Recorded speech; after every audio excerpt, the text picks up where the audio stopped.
good evening, wherever you may be. I am your humble host, Mr. David Null, also known as Hawkeye Two Feathers, and I greet you with the love and the honor of the infinite creator. And I continue to pray that each and every day, that each and every one of you will continue to learn how to accept and receive the knowledge, the healing, the wisdom, and the many blessings from the universe. And that you got to have faith. You got to have faith. I hope you, wherever you may be, it's getting kind of chilly here tonight, here in South Georgia. And so, this being the 30th of December, and it's almost another year. Oh, my goodness gracious. It's almost another year. And so many things have taken place this year. It's almost been like a whirlwind, you know? And some things, you say, well, is this a normal? Um, I'm door dashing. Hey there, door dashing. I only see it in the commercials, but I live too far in the country. I think anybody would refuse to door dash out here.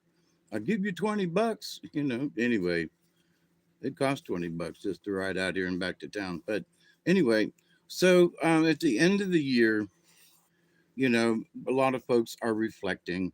New Year's Eve is tomorrow, actually, and then Thursday is New Year's Day. Can you believe it? It's going to be 2026. So, as an old man myself at 73, I'm like, I never would have dreamed I would have made it this far. But yet here I am.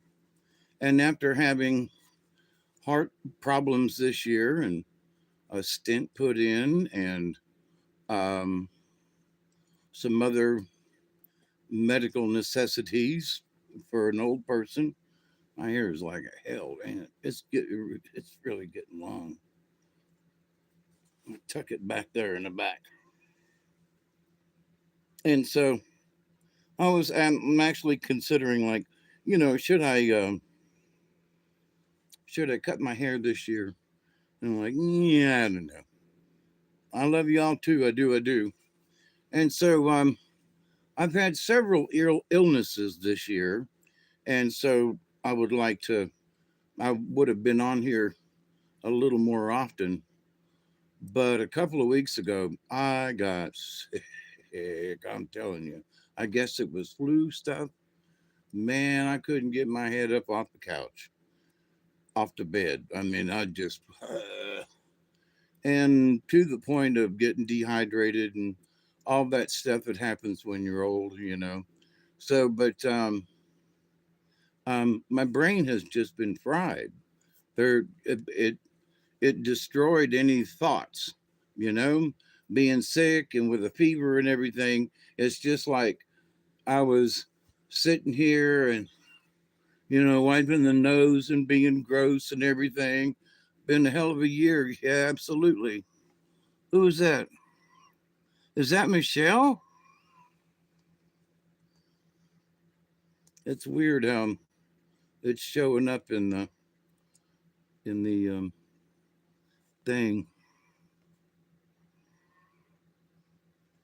Oh my goodness, Michelle. How are you, sweetheart? It's me. I'm always thinking about you and hoping everything's okay. But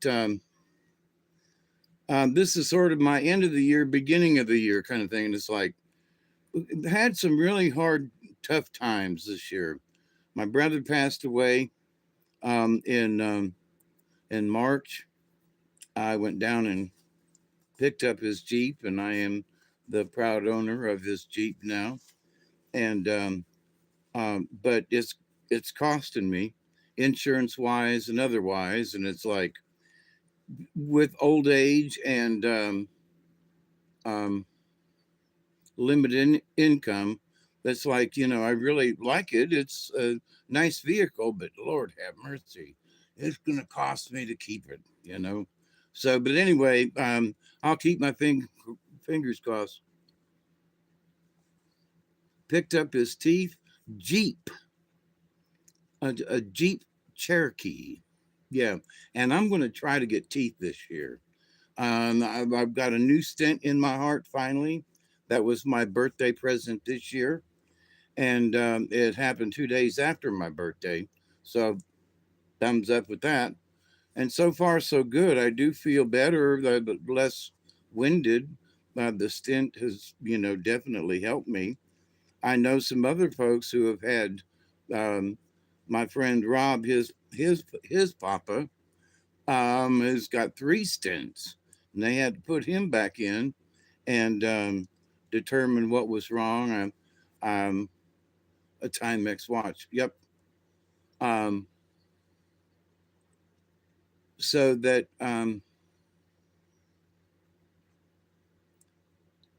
my stint has held and is taken well, while some other folks, I don't know who their doctors are, but the folks who put them in are the same folks that, happens with me.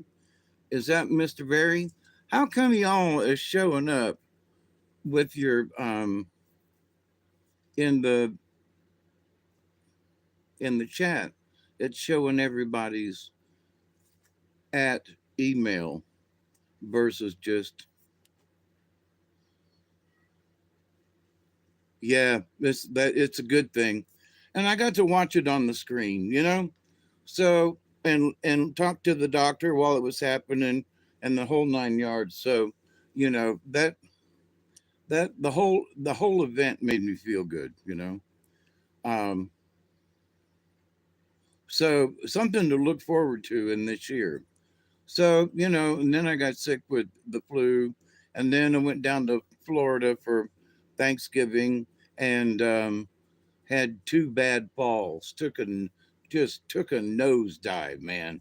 I mean, I tripped on something and just went flying and land. I had a plate of food, so I was trying not to lose the food, but it was such a bad trajectory that I just saw the ground coming at me and I face planted. Buddy, that hurt. And so I've been to the doctor and he's ordered X-rays, and they've all come back. There are no fractures, which is good because my bones still hurt. I have bruised the bones really, really, really bad. So while I was down there, um, staying with my friend Brad and his wife Charlene, and met her son, um, and had a good time sitting around the fire. Had a really good dinner. We had a lot of good smoke, some good, calm drinks if you wanted a cocktail. It was very quiet, but very nice sitting around the fire. And so I get a phone call yesterday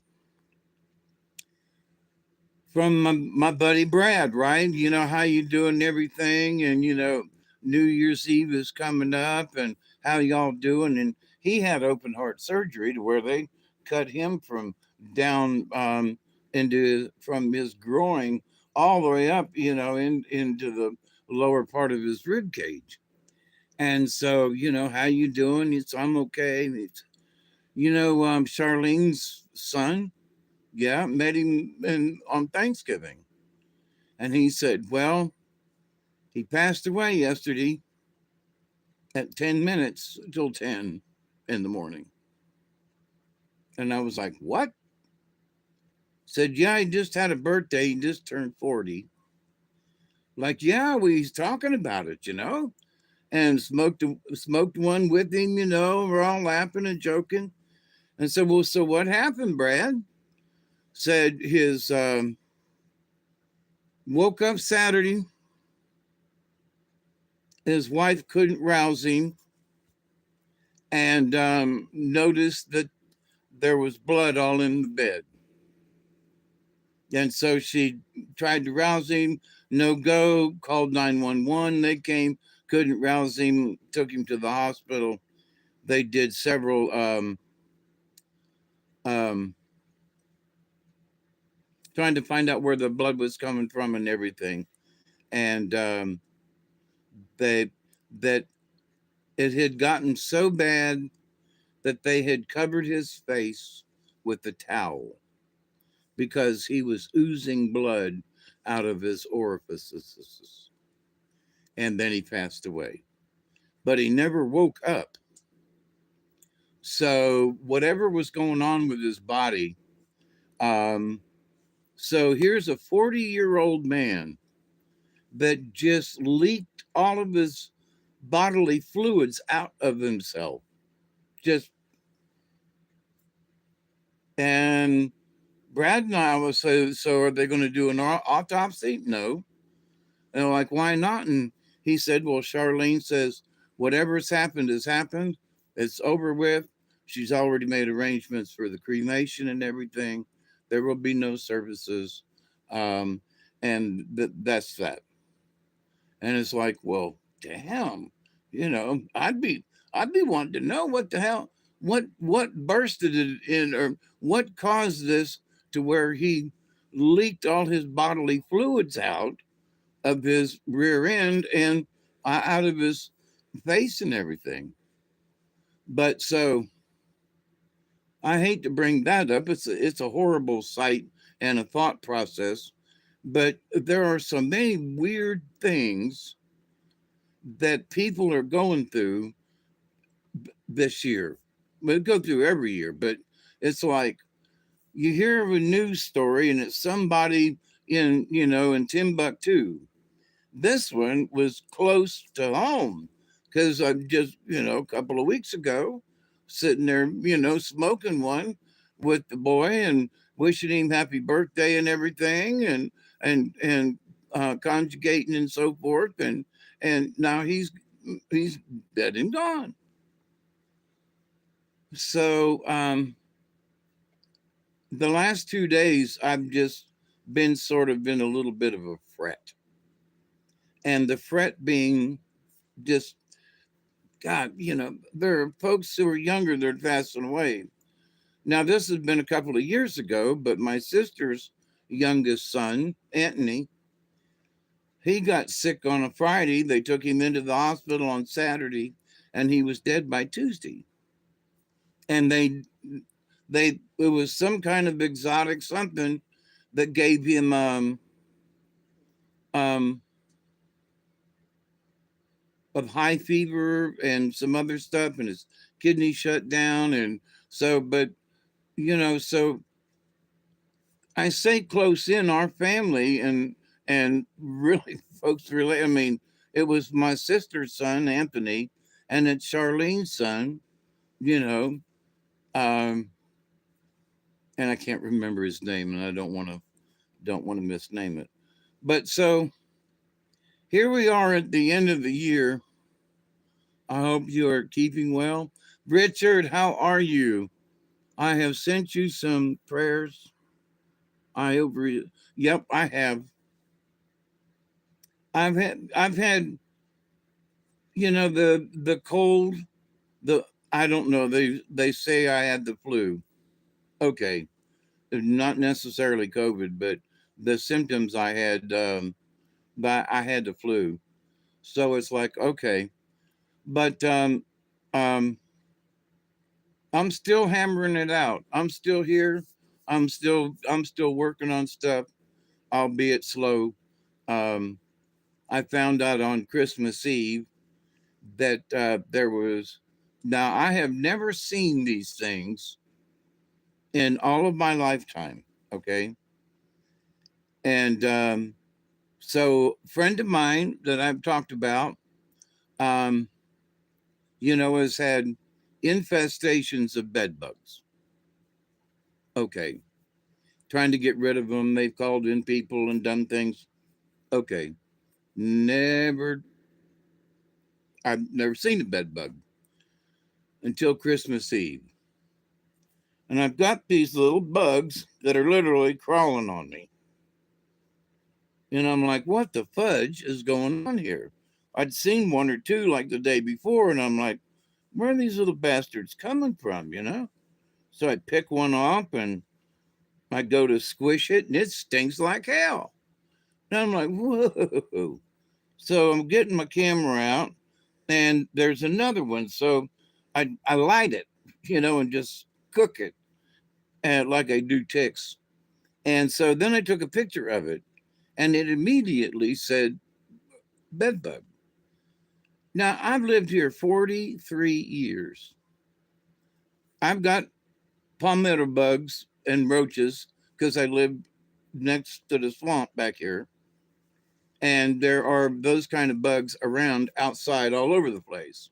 And it's amazing that I don't have more in the house. But they know if you come in here, you know, you're in trouble. So now I'm like, well, where are they? So I find out they're over on the our bed couch. There were Duggar leaves at the foot of the bed down there, and I peeled back some stuff, and oh my God, there's like one layer here because I had layers of um, blankets and um, sleeping bags in layers, and then I had mattress on top of that. And in case I needed something heavier to sleep, you know, to cover up with, I'd just lift up the mattress and pull out a sleeping bag, and I was good to go. So I saw all of those infestations, and I drug it straight out the door into the yard. My friend Mandy comes by and she goes, "Those are bed bugs?" She goes, "I've never seen them either."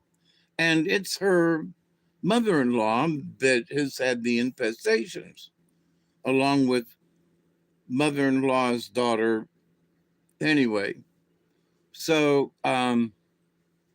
Nana's the one that brought the bed bugs because I don't bring anything else in.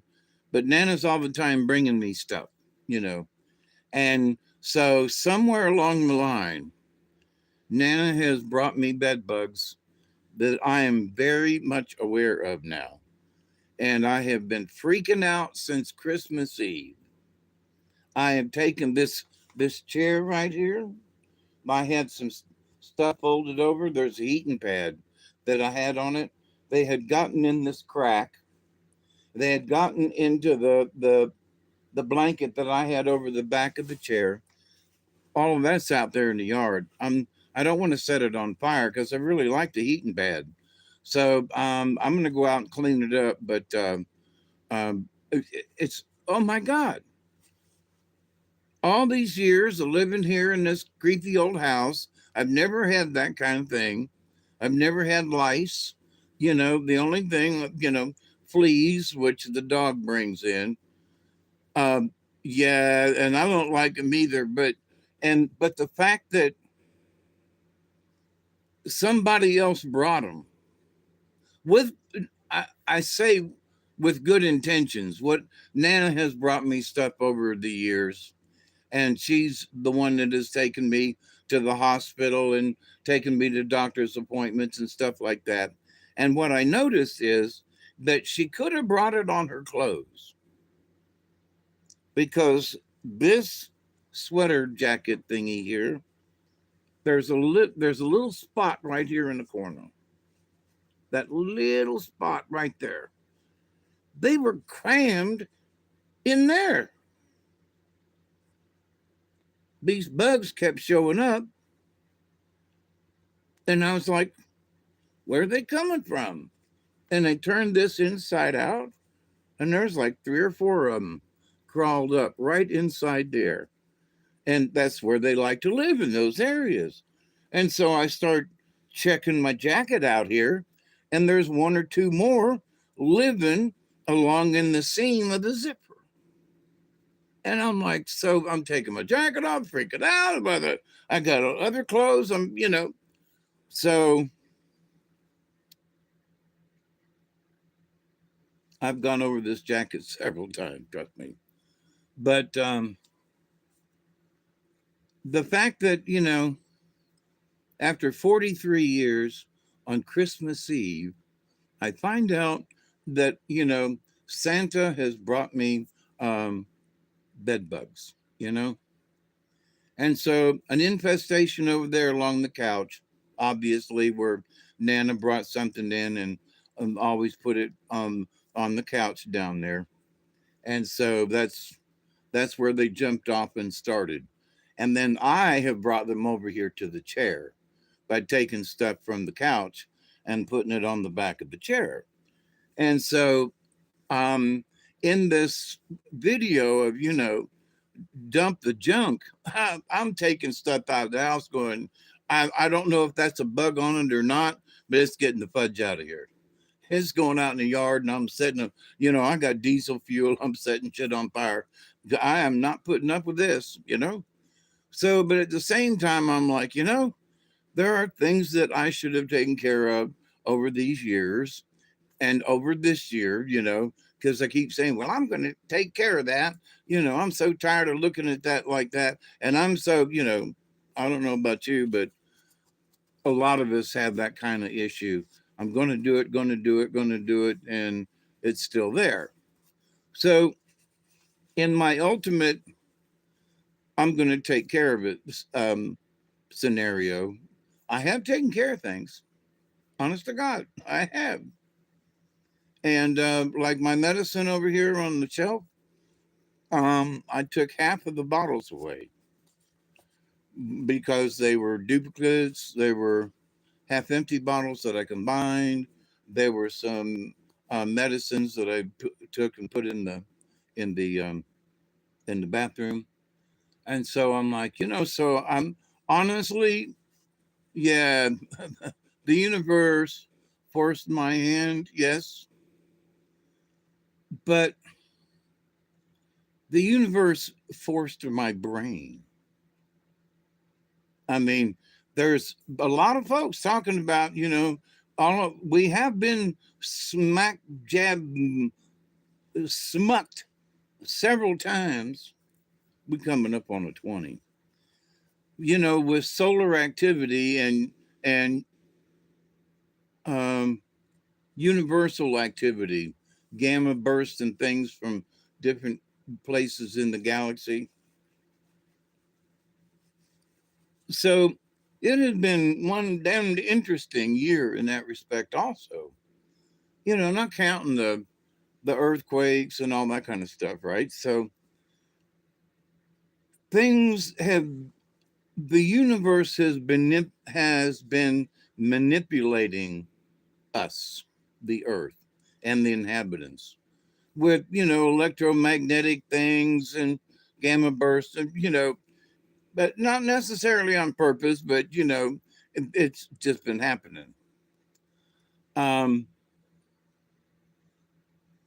where in the last few years, and not a little bit here and there, but I saw a picture about a week ago where the sun had turned towards us, and there was the coronal hole, and it was like the whole side of the sun. Hey girl, hey witch moon, huggy hugs. The whole there's gigantic hole. I don't mean a little. I mean this humongous. You could see right into the center of the sun and into the other side. It was really weird. I'd say influencing, not yes. Thank you very much. Well, the, in the grand scheme of things, when I say manipulating, um, there are those who say that could say that there are extraterrestrial beings who can set things off in the sun and cause a a solar flare. I would agree with that. you know oh well, you there you go with aliens and stuff. No, I mean, if an alien can craft and fly around, and they do, they zoom around the sun all the time. We've seen them big ball thingies come out of uh, you know um drain energy off of the sun, so and there's a lot of other stuff going on too. So, but if you can do that, you could probably set off some kind of something within the sun that would cause some type of electromagnetical kind of offspring or something. Anyway, they were kind of sort of blaming 3 Atlas because when it went around to the backside of the sun, there was a huge um who is that? My glasses are somewhere. But so anyway, there's some peculiarities. And one of the weird peculiarities is all of the different discussions about 3 Atlas. You know, oh, it's got plumes going off this way, and it's got green, and then it's yellow, and then it's turned blue, and then it's, you know,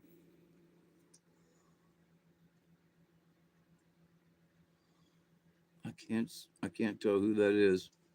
Okay, blessings and good to see you all as well. Yeah, I'm sorry I haven't been around, but sickness and health and there's been times when um, I've got my paper towels ready. Was going to do a live stream, and my nose would not quit running.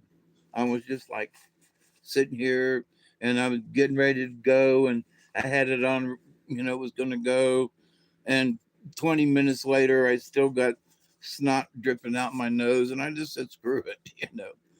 But when you're in that kind of a mood, um, um, it's like it's hard to get in the mood to have a chat with anybody. I'm having those issues. Yeah, well, me and my honker. But so anyway, and having a chat with Mandy on Sunday, I was like, I walked her out to her vehicle and everything. We're having our Sunday chat, and of the 2022 phases. Now we're near the end. Yeah, there's some heavy duty stuff coming at the beginning of 26, and Cliff High has talked about it. Um, but he's talked about it years ago about 26. You know, but now his latest is like we're into week one of the sci-fi whatever thing, right? And so um and it has to do with money. He talked about how silver was going to go up because there was going to be a need that showed up and blah blah blah, and all of a sudden now guess what, silver's gone up. So for him, that was one of the markers. He said, when silver hits this thing, that's one of my temporal markers for other things to come. That's going to be, that's when I see silver jump, I'm going to know. And that's what's happened. So you say, well, goodness gracious, goodness gracious, great balls of fire. So, his predictions years ago of what's coming now is showing that, there's going to be some turmoil. And there are other folks who have said the same thing. There are some astrologers who've said that the 19th of this month, the 26th of March, there's a couple of dates, but this spring leading into July are going to be some weird stuff having to do with finances. And Cliff continues to maintain the sci fi world, which is going to be some more stuff with aliens. Well, the alien thing it's continuously going on, and the fact that there are folks who, We don't know if they're from outer space or not. They could be from under the sea, and we're not quite sure. Dude, come on. They're from outer space. Period. And under the ocean, and I feel good changing for the better.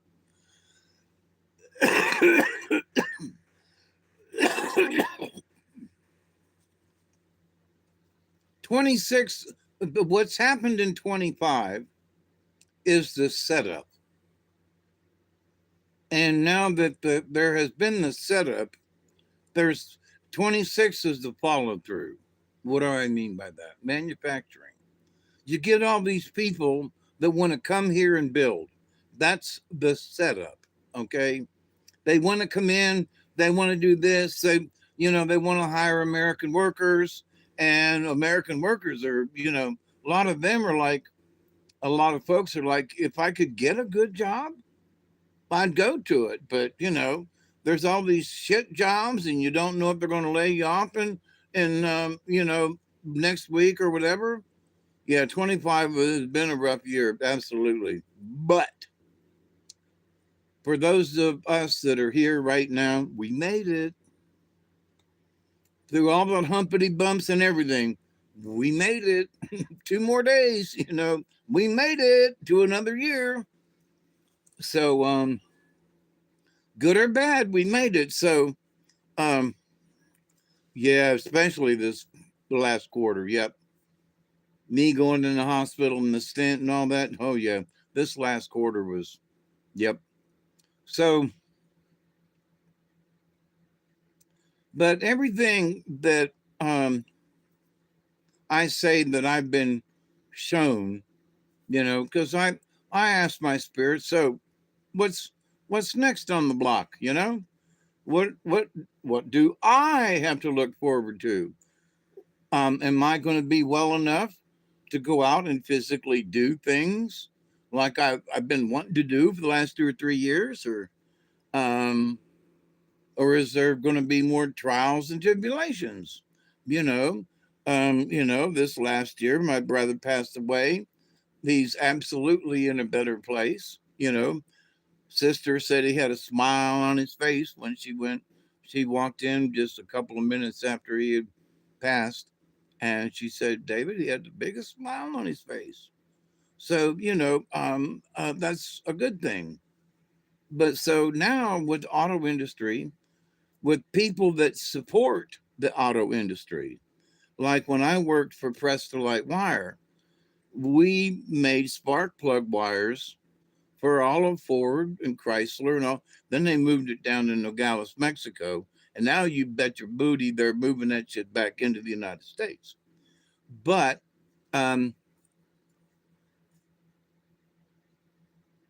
so it's not just auto manufacturers, it's the people who make vinyl, it's the people who make seat covers, it's the people who, make spark plug wires, it's the people who do all these other things that go in a car. And then they get assembled, which is, in Georgia, they raided a Kia plant, and there were like 400 illegal immigrants, folks is working there. 400. So they were hiring them under the cuff. So what they do, and they were doing it up in Tifton 15 years ago. So they've got somebody who can speak Spanish in a local employment, office, right? So you come on in, si, senor, come on in. Okay. And what can you do? What? Okay, we got you here. And so then these people go out to the potential customer. I know this because they did it at Press the Light Wire. So they laid off the full-time people who were making $10 an hour. And then they hired them back through the temporary agency and it's $7 an hour. And it's like, what? Well, you got your job back. Yeah, but you took a $2 cut in pay. But now the temp agency covers all this other stuff, right? So the temp agencies are the ones who are feeding the labor into these manufacturing plants. And because the plants themselves don't hire them, it's the guy in the middle. It's the um, it's the labor folks who are selling the temporary, And so, how do I know this? Because they did the same thing in Presolite, in 2014. No, in 2004. So, this has been going on for a while. So, but anyway, so they went to the Kia plant and raided it, and 400 people, and people are going, oh my God, they shouldn't have done that. And those people had jobs, and there were 400 Americans who could have had jobs, but they didn't press for it because they already had a deal with the local um, labor force, and that we need 200 people. Can you get them? And they go, yeah, no problem. So they go out and find these people, sign them up, send them in. Can't speak English, but they've got somebody who does the translation, and so they go to work in these big, large plants. And because the temp agency are the ones who hired them, the large plants, I'm not saying GE did it, but GE is not responsible because they hired the temp agency. So, but the temp agencies are the ones that hired the illegals. So who's at fault? Well, they hired, you know, legally through the temp agency, and the temp agency agreed, and they got all the signed stuff. So the folks at GE are like, wow, we got this covered, and look at all the labor that's $4 cheaper an hour. We've got 400 workers that are working for $4 less an hour than what we would have hired white people for, or even black people for. But no, we got Mexicans and other laborers. And so it's like, so, but anyway, so 26 is gonna be the cleanup crew. So they're gonna be hiring folks, but they're gonna have to hire real folks. This business of hiring through the temp agencies, and the temp agencies doing all the stuff, and the big companies getting away with it, they're gonna it's gonna have to be one of those. They're gonna have to clean up some of this themselves. But what they're gonna find out is that in order for these high tech jobs to work, you don't want to be getting labor from a temp agency. You want to hire somebody that's going to be willing to work for you for the next 5 or 10 years, because they're going to teach you how to run some specialized equipment. And you're going to learn that specialized equipment like I did years ago. And so, you're one of a very few people who know how to run this specialized machine. And now you got a job for life, right? Because they need you. So they don't want a temp agency. They want somebody who's going to be there, be committed, and all that kind of good rot. So things are going to change this year.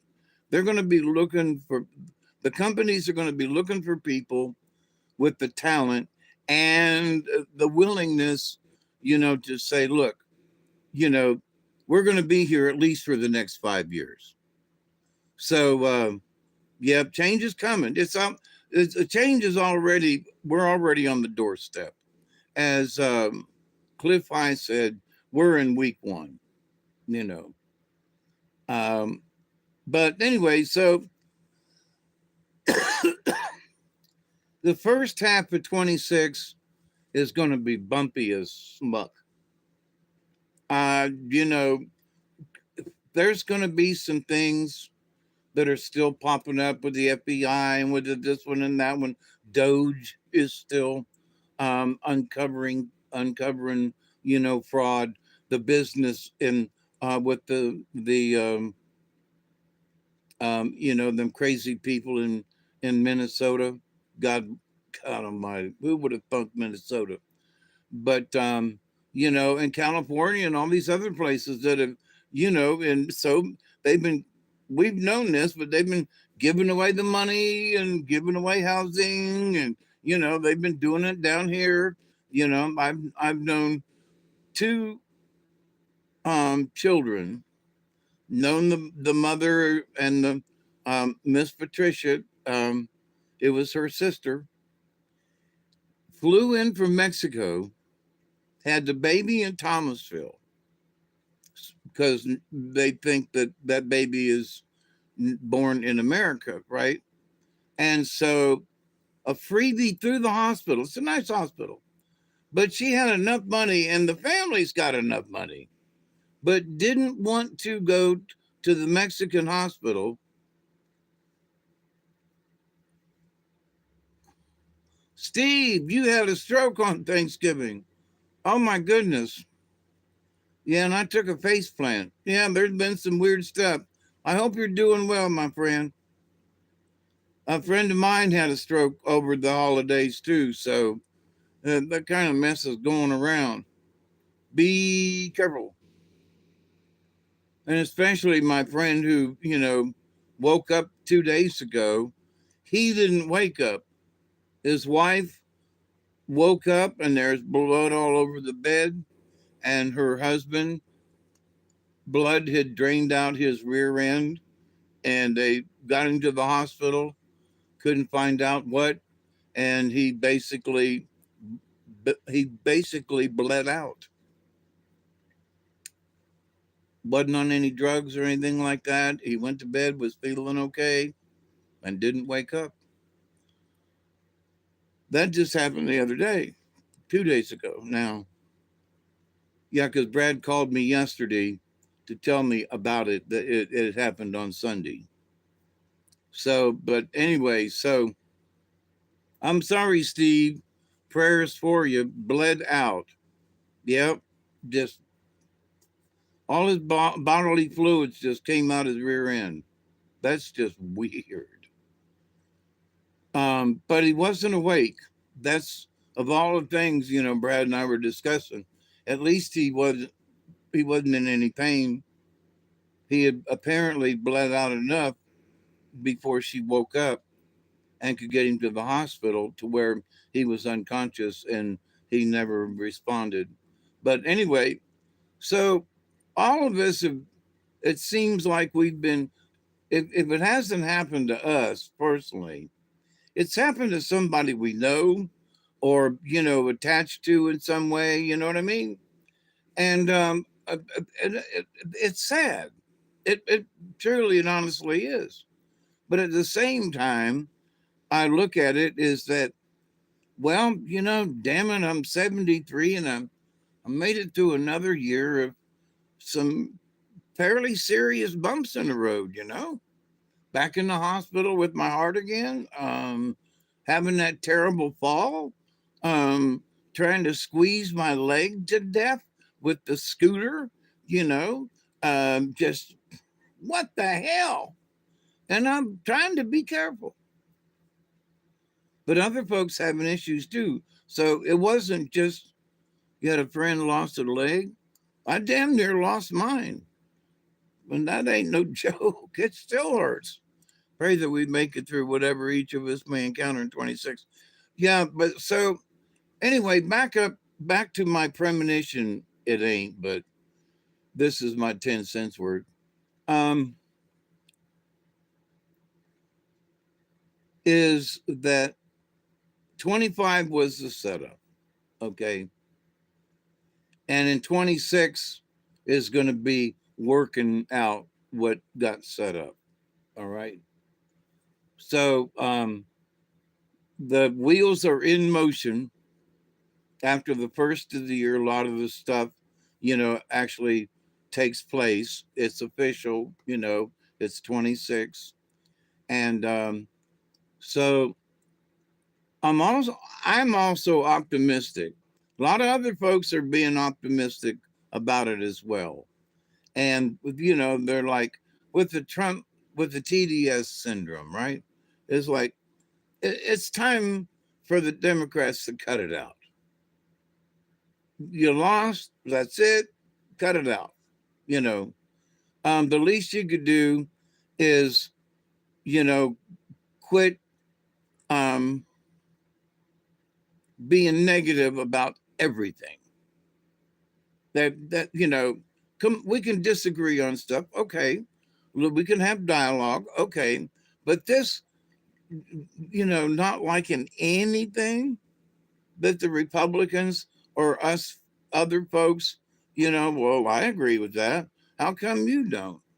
Well, because you're one of them MAGA people. No, I'm a person. I'm 73 years old. I've taken sociology and other classes in school. I have been watching, political stuff going since I was in high school in the 60s, the 1960s. I'm that fucking old. And I've watched politics, and I have an opinion, you know, and my opinion is better than some of these folks that are on these TVs, you know, because I'm like, where did you come up with that shit? You know, that's not true. Well, back in the day and blah, blah, blah. No, that's not true, you know. So they're lying, which means if they're lying, they're cheating. They're cheating us of the truth, right? So, and they're good, Steve. Do you have any numbness or droopiness? What's did you? It was it one side or the other or both? Or I'm being nosy, ain't I? Um. So anyway, there are all of these different things that are going on, but some of the things is like Trump rescheduling marijuana from class 1 to class 3.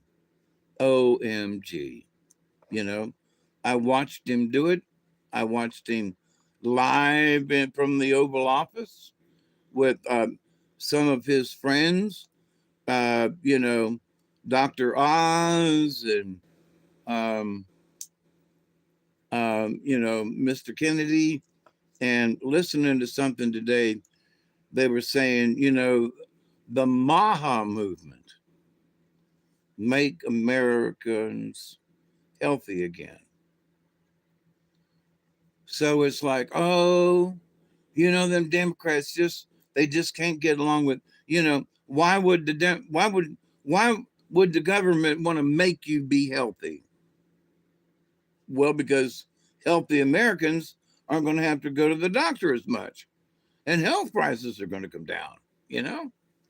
And somebody who's healthy is going to have probably a more enjoyable life if they're healthy because they're not chronically ill, right? And so you're arguing because these people in government want to see you healthier. You're against that, right? The Democrats are against being healthy. You can say, well, the president's doing this and he's signing these deals and tariffs and all this other. But okay, you disagree with that shit.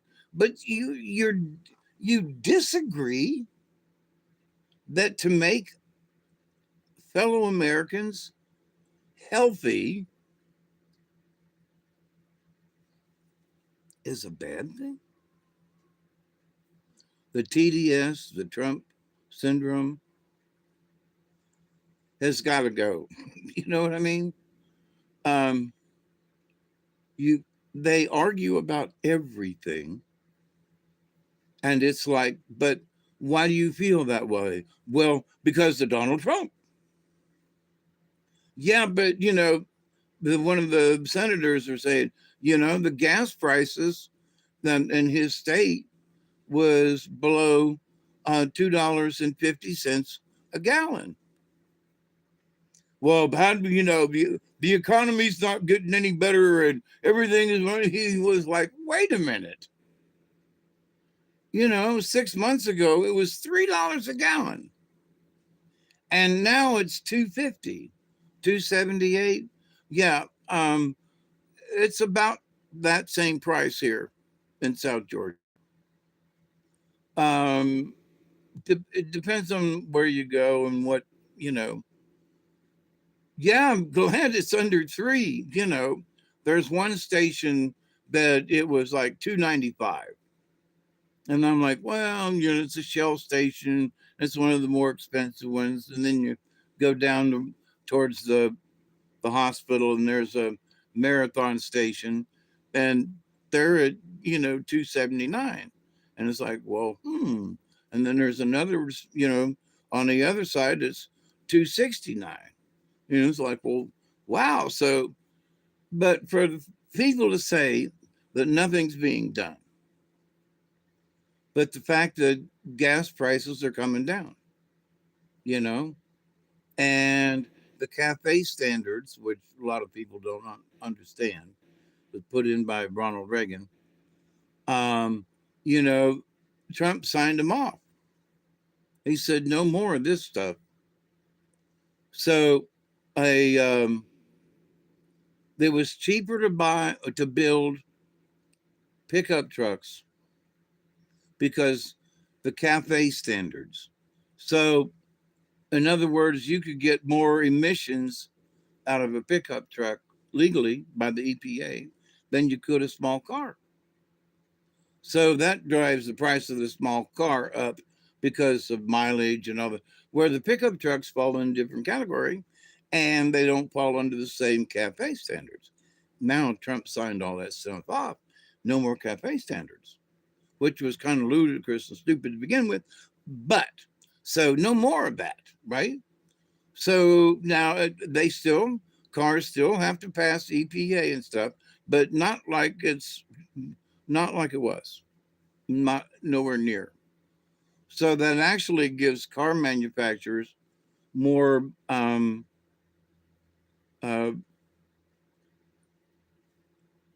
they can be more lateral with what they're producing. So one car manufacturer's got some battery stuff, and then the other one, like Honda, they got um, um, hybrid. So when the battery gets low, a motor kicks on and it charges up the battery, so you can ride forever. And there are cars over in Europe that that have not been allowed over here because of emission standards and this thing, that thing. So now there's going to be a lot more, the little small midget cars, and people are going, oh, the little midget car, they're going to be more deaths on the highway and stuff. Well, but here's the thing, if there's going to be more deaths on the highway, it's because manufacturers were forced to build great big heavy duty Suburbans and everything for everybody to buy. There are no cars anymore. There's some kind of SUV. I'm looking at the footprint now that I got the Jeep. I'm looking at the footprint of the Jeep, and I'm like, every every vehicle out here, whether it's a Toyota or a Mazda or whatever, they all got the same basic footprint. Their wheels are here, and only so much is hanging out the back end. And from the side view, it's like they all look the same. It's almost like, do they buy their frames from one company or something? Anyway, so there's more latitude. That's what I was trying to say earlier with building the smaller vehicles and stuff. And but if um, for me, I could use one of those. Why? Because Coolidge is 7 miles one way. I can go to the grocery store. Town is 15 miles one way. So I can do a 30-mile round trip on a gallon of gas, right? A gallon of gas, 30-mile round trip. Cool beans. Out in the country, um, there's slow moving vehicles out here all the time, farm vehicles. So, but the idea that, because I'm not in a big city and all of these other things, that I just need something to run about. I'm not going to work every day. I'm not on the highway. I'm not all these other things. So, but I might get run over by a semi. I could still get run over by a semi in my Jeep. But hey, Lady Spitfire, it is good to see you too, my friend. So, but all of these changes now, that's just with cars. But there's a lot of other things that have been changed. And some of them are folks are going, well, I don't know if you should, let up on that EPA thing right there. And it's like um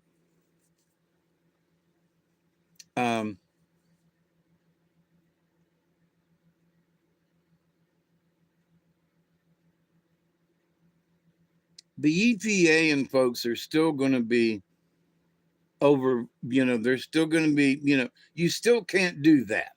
All right. You still can't dump oil, out in the stream. You still can't dump toxic waste anywhere you want to. That's, there are still no nos.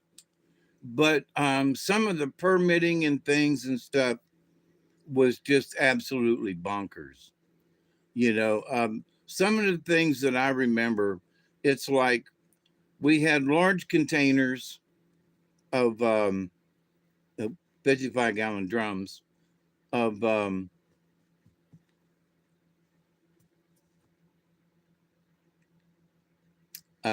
it's like kerosene, okay, mineral spirits, right? But because mineral spirits it's toxic because we have so much of it. Well, we had a huge vat.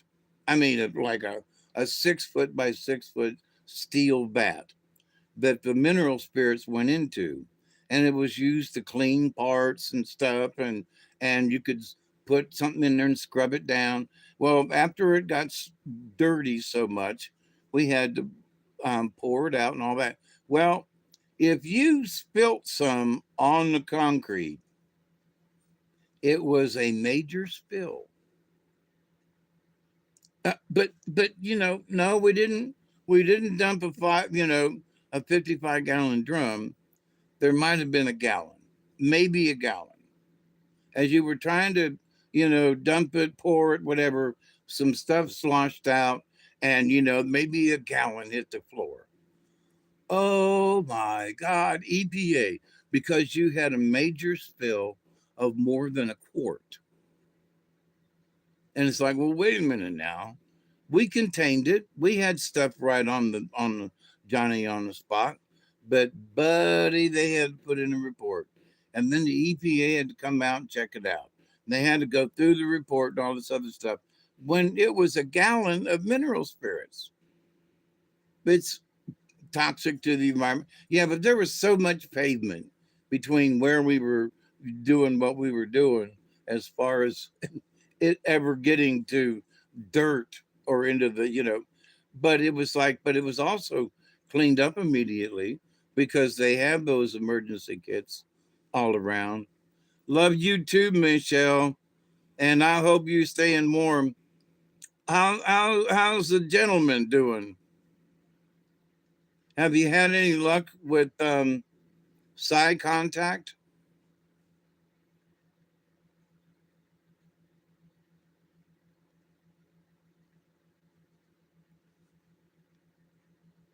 I haven't forgot about that, by the way, Michelle.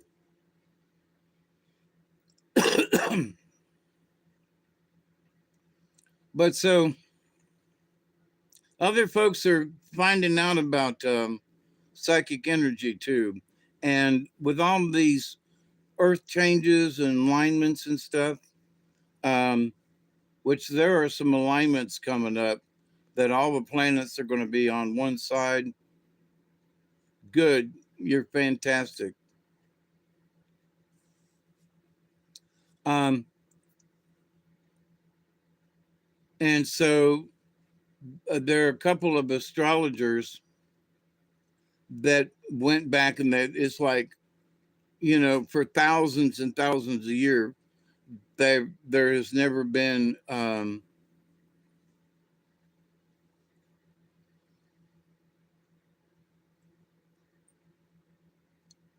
over the thousands of years, they've never seen an incident where all of these planets are going to be in the same neighborhood at the same time.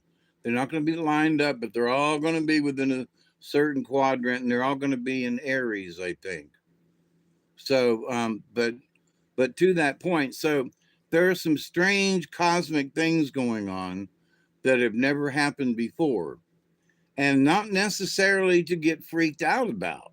You know, it's just that there is going to be. He's living the life. Cool. A still what mini chainsaw for mice. Oh, cool. I had to buy mine, but I really like it.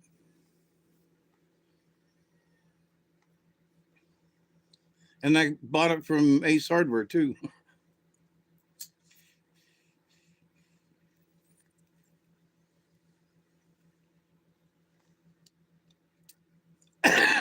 So, I don't want this to be about me. But so, good luck, bad luck. Um,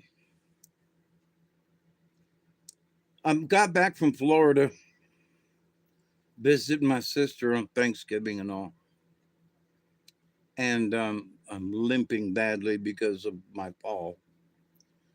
And sitting here in my chair, and I turned on the water to rinse out a pair of shorts. And I forgot them. I forgot that I had turned it on. Well, there's very little water, and it was coming out slow. And I forgot.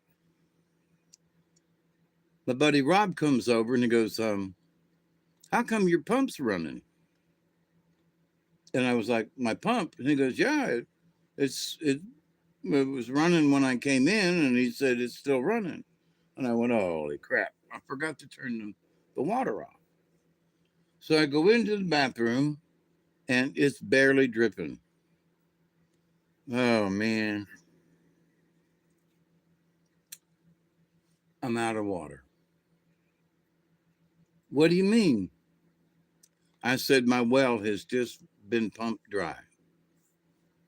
Now it wasn't but about 2 gallons worth, but showing up, I turned off the pump, went out and looked down in the hole. There's a little bit of water that you could splash your hand on if you was down in there, but there ain't no water to pump out of that hole. So I've been without water. And I've been in this situation before over the years. It. There's always been some water in the well, but this year they ain't not. I couldn't get a cup of water out of that well right now. So, but I got 2,000 gallons, 2 tanks, one on each corner of the house. Right? I've talked about it before. So, in order to get water into the house, I put a hose from the bottom of the tank into a spigot on that end of the house, a hose bib, and so The water pressure in the tank, because of how high it is, will give me enough pressure in the house to, fill up a glass of water. It'd take me a minute, but it will fill up. And to rinse it out and do a little something. And so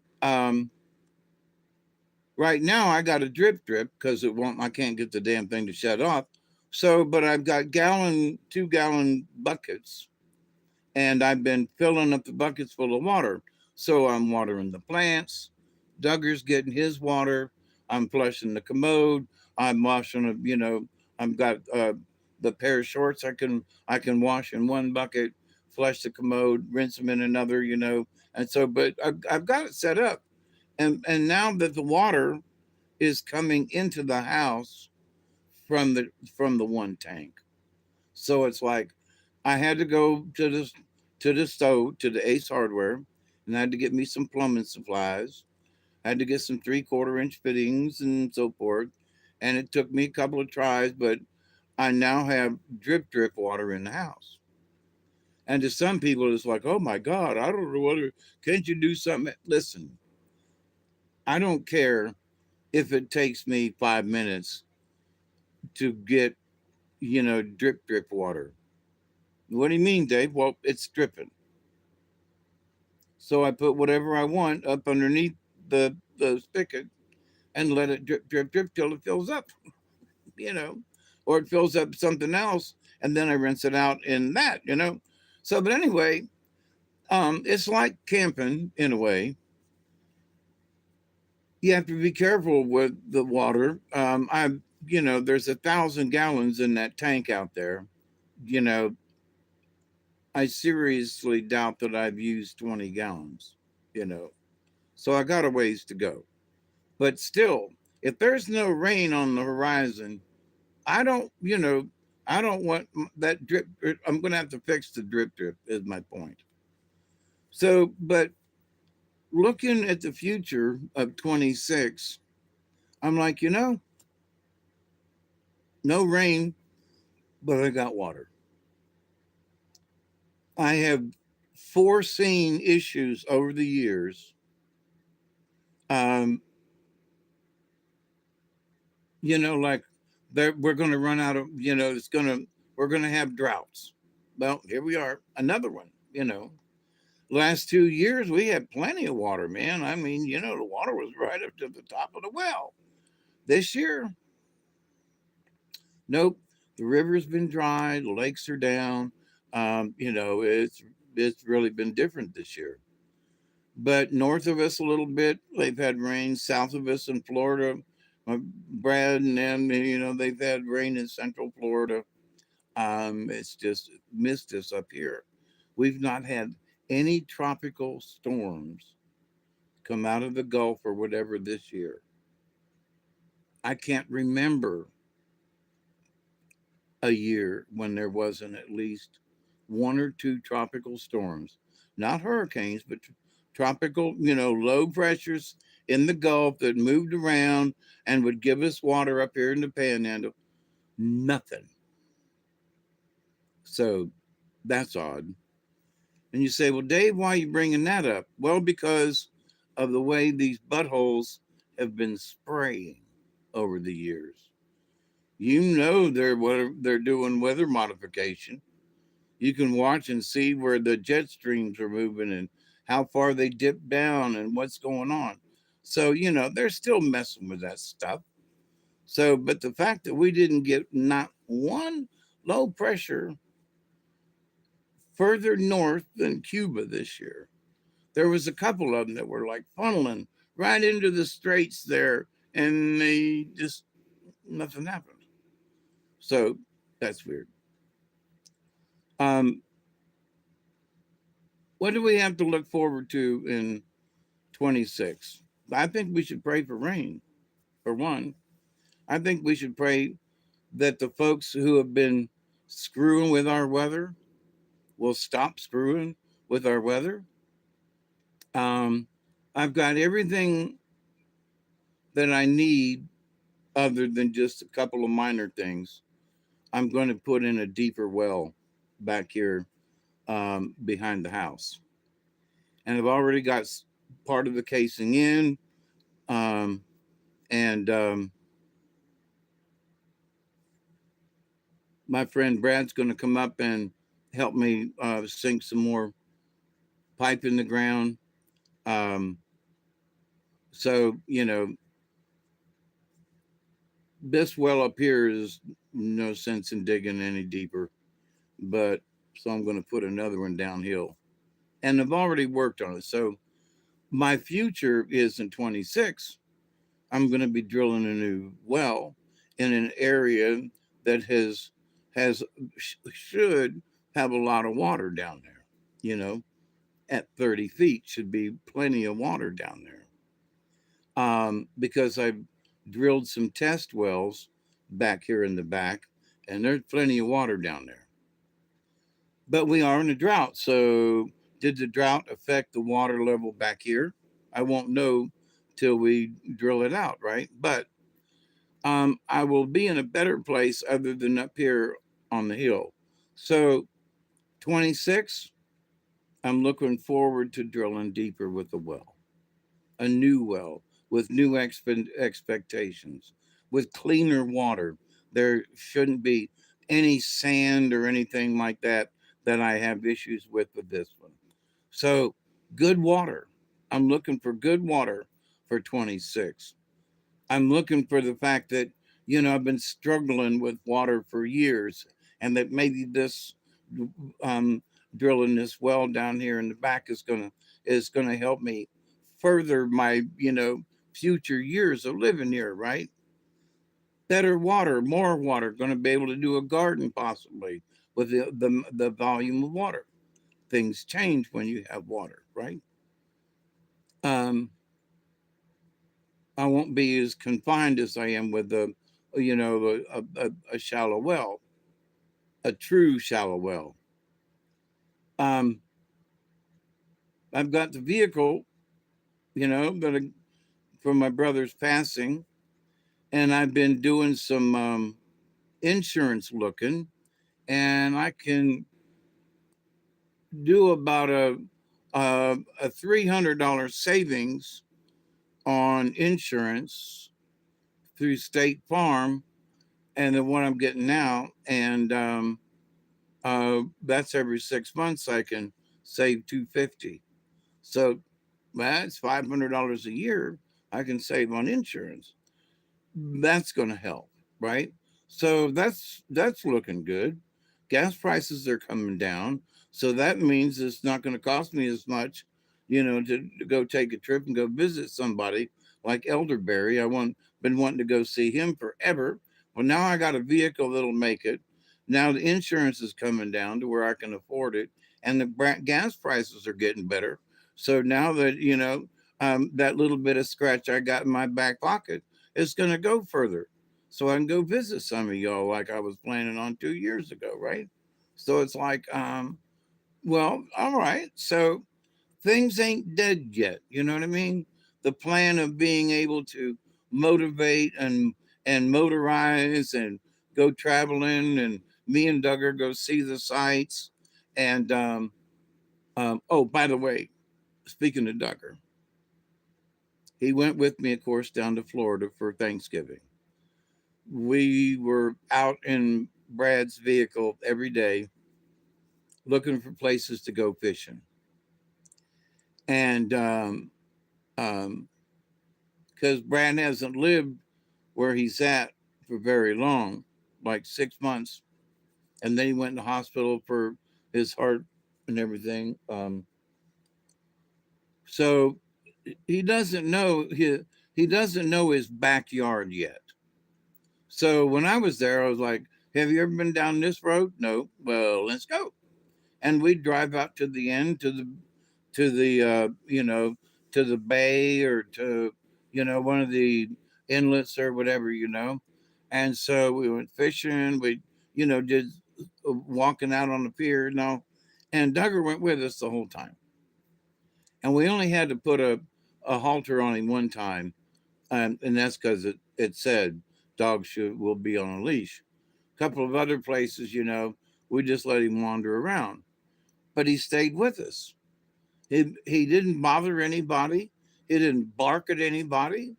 In fact, there was a black family of sorts, two boys and a mother and whatever, and um, Duggar was wagging his tail and going up, and one boy's like, "Oh, can I pet your dog?" I was like, "Yeah, he'll lick you to death." And so he was putting his head on Duggar's fat head, and so then, a couple hours later, they're getting ready to go, and the one black gentleman, young boy, comes up to me and he says, "Mister, can I say goodbye to your dog?"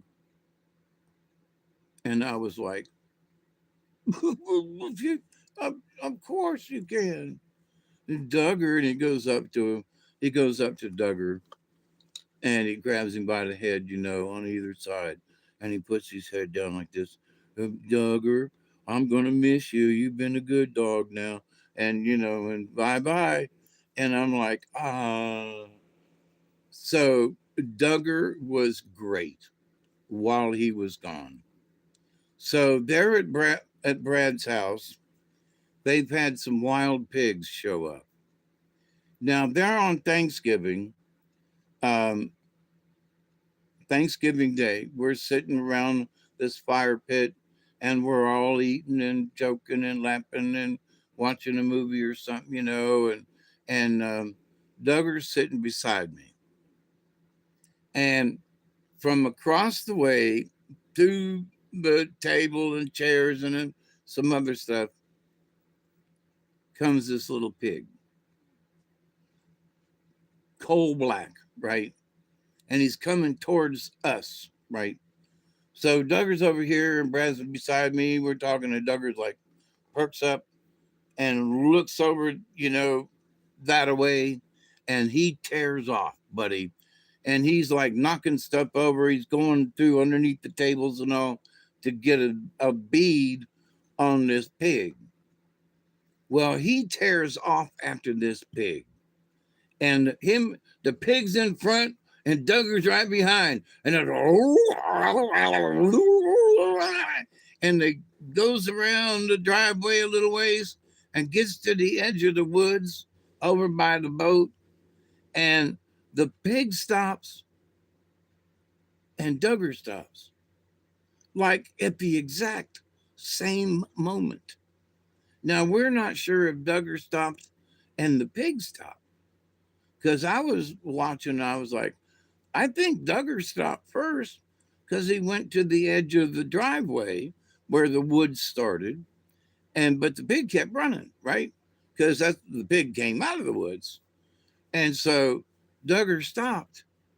So did the pig, and then Duggar turned around to come back, and the pig chased Duggar back.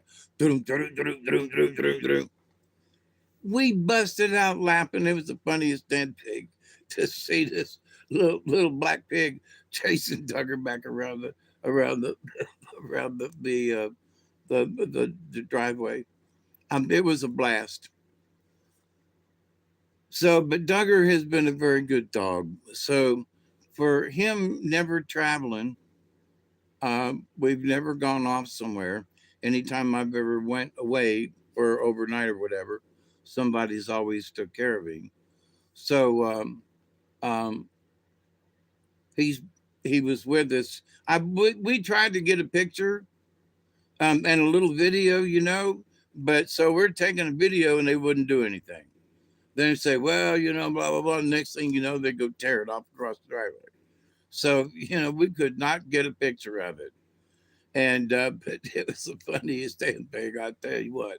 So, but anyway, and honest to God, a true story, But Duggar was really good, and until we got home with the bucket of Colonel Sanders fried chicken. Had bought a bucket of chicken and all the trimmings for Brad and Charlene and us the one night because we had gotten back late and she had just come in from Riverview, and so I'd get a bucket, big $50 for a bucket of chicken and trimmings and shit. Oh my God. Anyway, so got a bucket of chicken, and a regular, original. And we got the mashed potatoes, we got the gravy, we got the this, we got the that. And so we all load up the night that I bought it and brought it home. So the next day we were munching out of it, get a drumstick and, a little um, macaroni and cheese and we were off and going. So we put it up in the refrigerator, got home that evening, and had another little piece of chicken and some leftover mashed potatoes that was almost everything was almost gone when we got home that night. So the next day is when we came back, right? So I looked down in the bottom of the bucket and there's still like 4 pieces of chicken down there. And I'm like, great.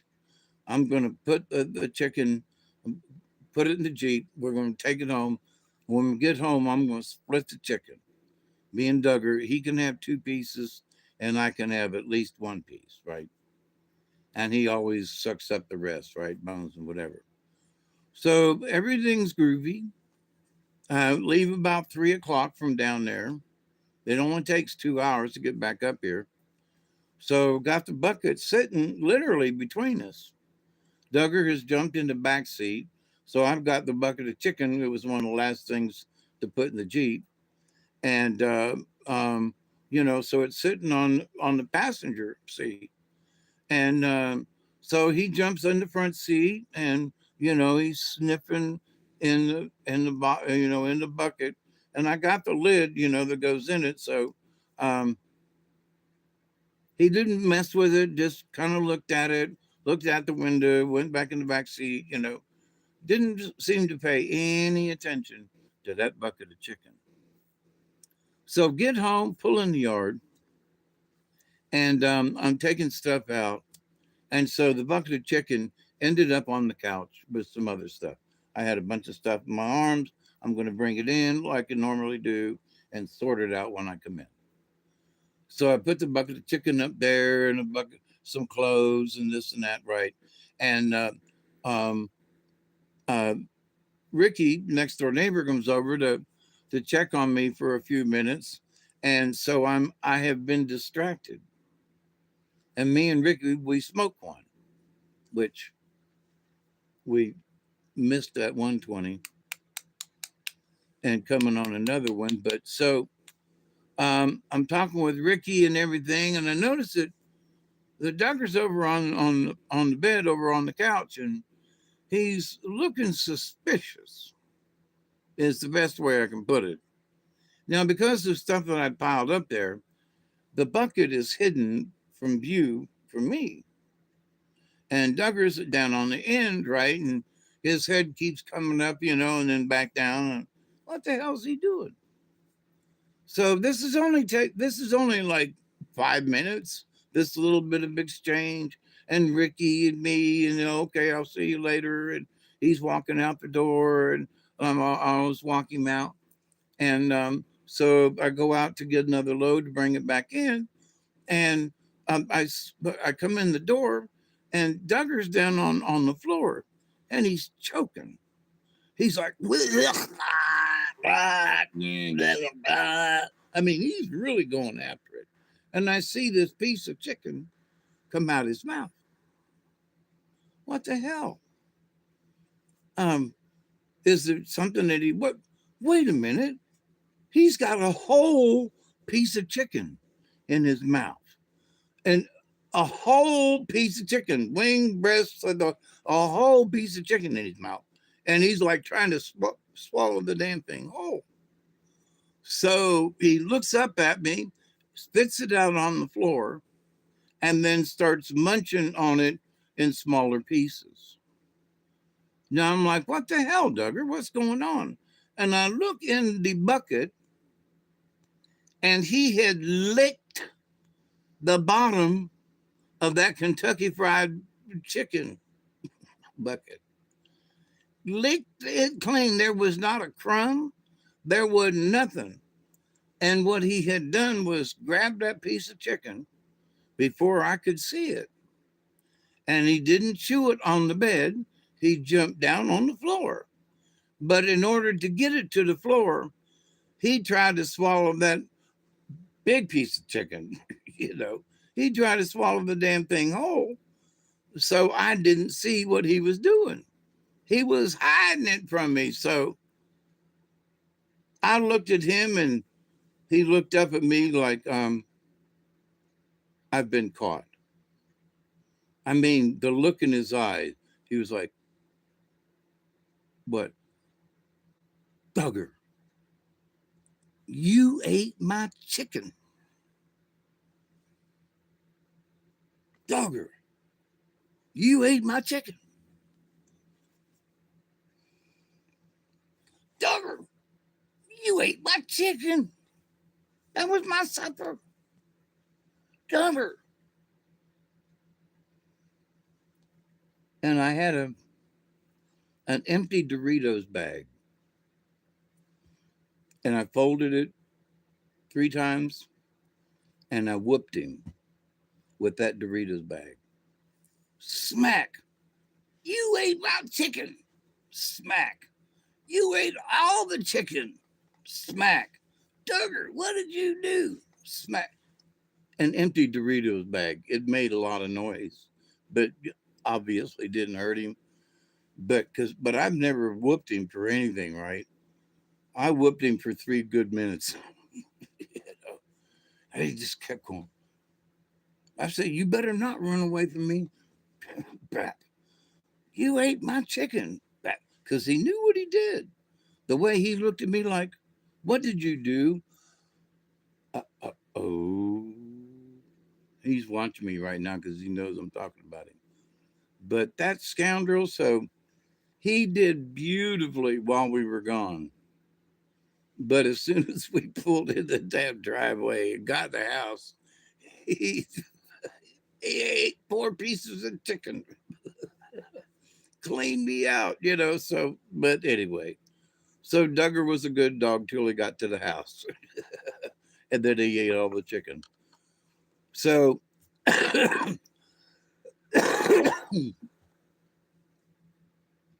so that's sort of how the year's been. Duggar did good, but he ate all the chicken. I had to go in the hospital for a heart attack, but I got a stent put in, and by the end of the year, I seem to be doing better. So adverse things, and then the ending. So, but all in all, through all the bumps and cracks and crevices, talking with my sister, talking with Miss Mandy, and talking with a few other folks, that despite it all, and we've had some tribulations, despite it all, we've made it. And that all of us at this particular point in time are optimistic for this coming year. So last year was like, man, I don't know what the hell we're going to do. This year, people are like, well, the economy's picking up, gas prices have come down, and food prices and things have sort of stabilized. And, okay, so they're not getting worse. And so people are, to the point where, a whole list of people that are doing more for healthcare and the pharmaceuticals and stuff and gas prices and meat prices and turkey legs and stuff.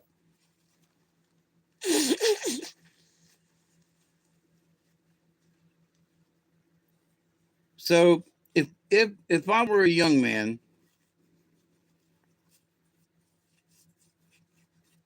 I would be going to school to learn robotics, electronics, robotics, something. Machinist, yeah, KFC. Yep. But I would be learning um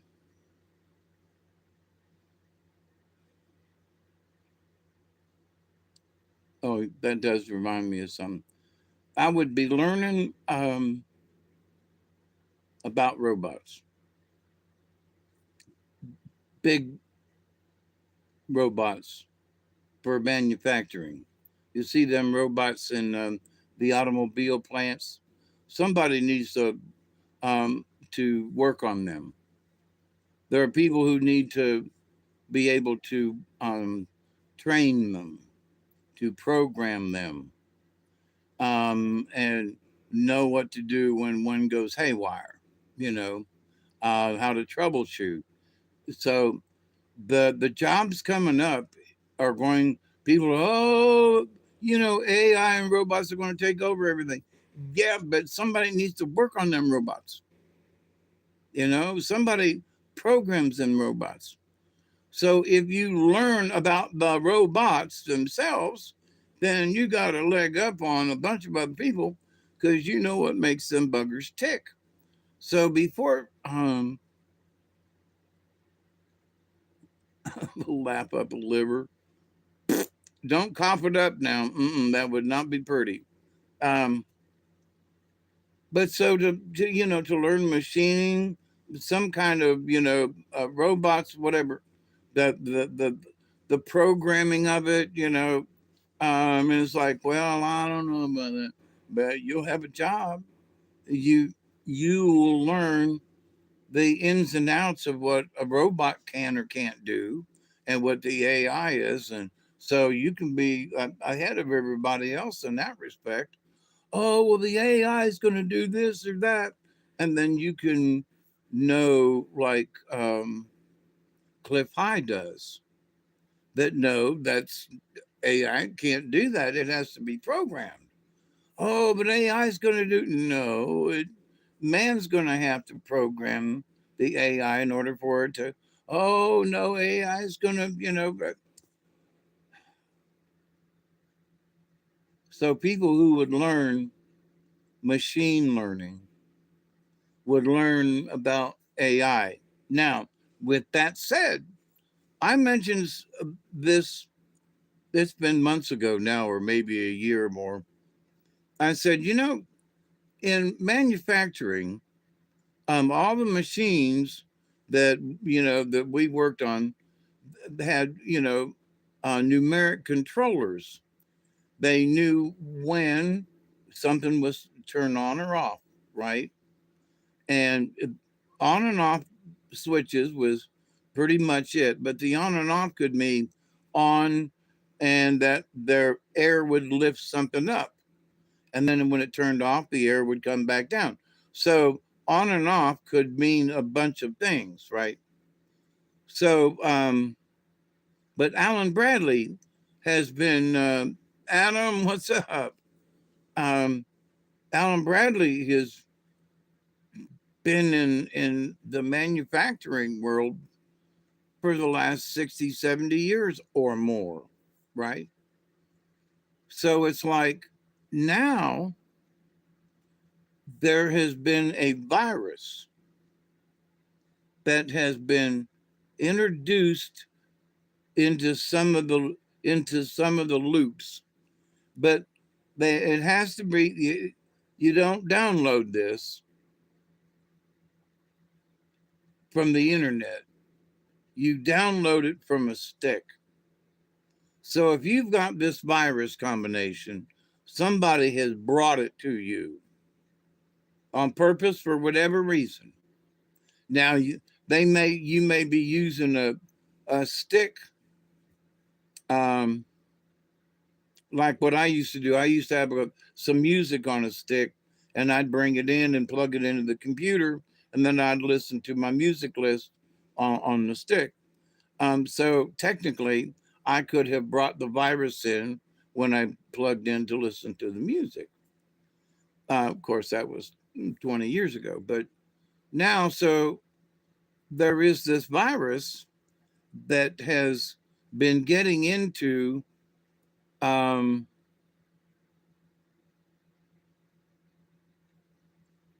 corporations, into their intranet.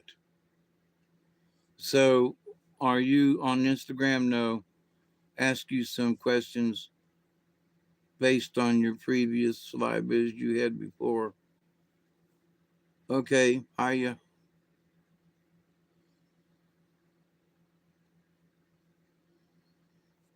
Yeah, Robert called me earlier and he apologized that he just with the trip to see his parents and everything last week, and they called him at 4 o'clock in the morning, and he didn't get home until like 11 o'clock that night, and he's tired, and he was like, Dave, you know, so that's sort of why I'm here in a way. It's 10:30, ain't it? It's time for a it's time for a 20. But so oh, who was that was um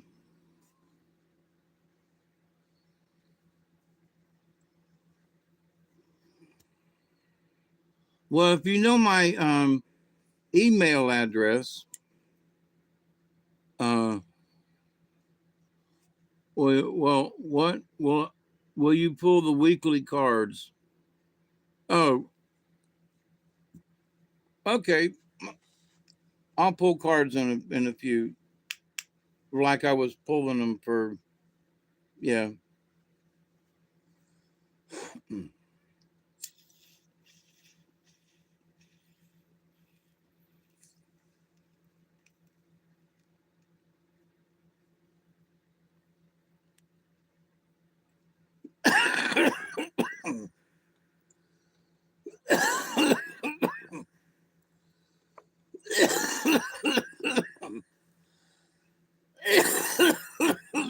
Yeah, if you got questions, um, dwnull52@gmail.com,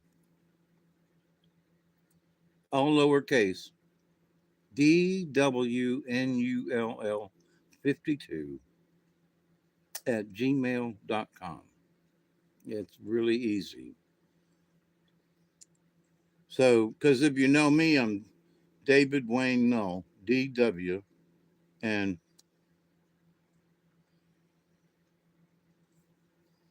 good. I got to put another bud in here since I don't intend to get off at the moment. I'm going to cut it off at the 2 hour mark, and I might come back on, but I got to stop doing 4 hour videos. I've said this before, but that's one of the things, I'll tell, okay, I'm leaving now. I'll come back, but to keep going with the same video for 4 or 5 hours.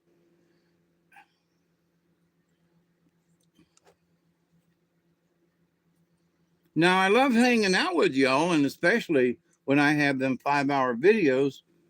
A lot of times, some of y'all has come on and I missed you, and so I just keep on yakking. Keep on dancing. So come on, come on, come on, come on, come on, come on, come on, come on. Keep on dancing. So, but the with the different folks, and I've just been talking to strangers. So how do you feel about, next year? How do you feel about such and such? You know, and thank God we don't have many screaming liberals down here. At least they're here, but they're not hanging out on the sidewalk, you know, because the rednecks would tear them apart, you know, and we tolerate them, and they could stand on the corner, but if they start yapping too much, then the rednecks are going to yap right back. Get off the damn street, you weirdo.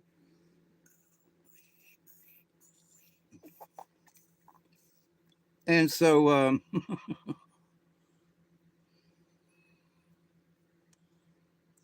in that respect,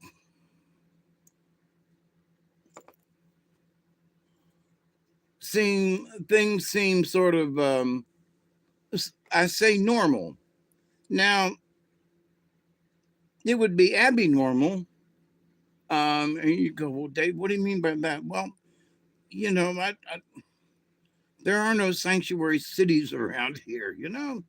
And yeah, there are some, I know some liberal people, and poor, poor Eddie, he's surrounded by MAGA people, And I'm like, but Ed, what do you have against making America great? What do you have against that? Well, we have a problem with that. It's just all these people are, these MAGA people are, they're Trump people, and Trump. You got TDS, right? Okay,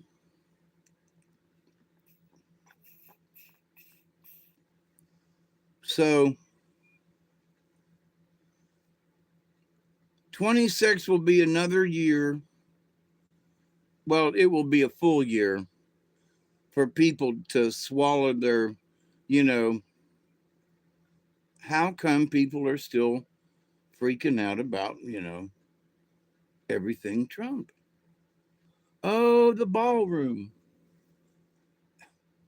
I hope they're putting in pinball machines in the basement.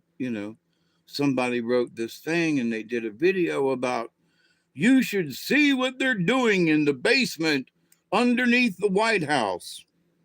They're installing, computer banks of, of high speed internet things. And and I'm thinking to myself, I hope so. The White House should have its own dedicated servers, and they should be in the basement and under the ballroom. Sounds like a pretty good location. They've ripped up everything on top, so now they can get in there and they can, fix that basement the way they want to, right? And they can put in their own servers. They can, if they don't already, and they can make it very secure, and because the White House should have that kind of shit. Um, and if not, then pay attention. Y'all should do it, while you got the floor off. But I couldn't believe it was like, oh, what are you going to do? The White House is putting in these secret servers that are dedicated for the White House, that are not hooked up to the intranet. They're, secured and within themselves. Yeah, you can get on the internet, but them down there, they got, if they need to be some secrets somewhere that are secured, they're going to be in the basement underneath the ballroom.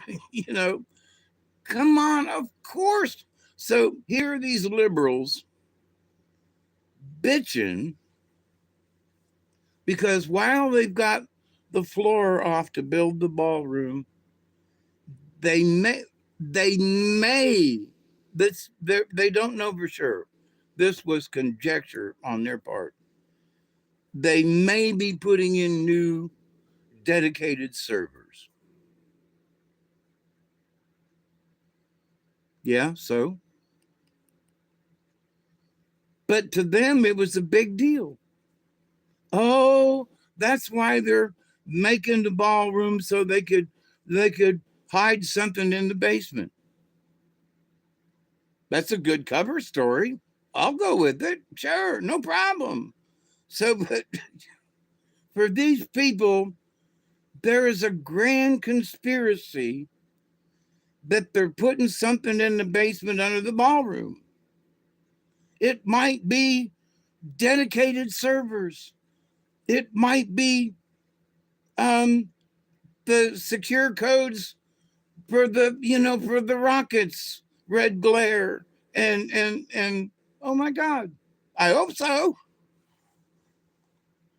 I hope that they've got stuff in the basement of the White House. I hope so. But so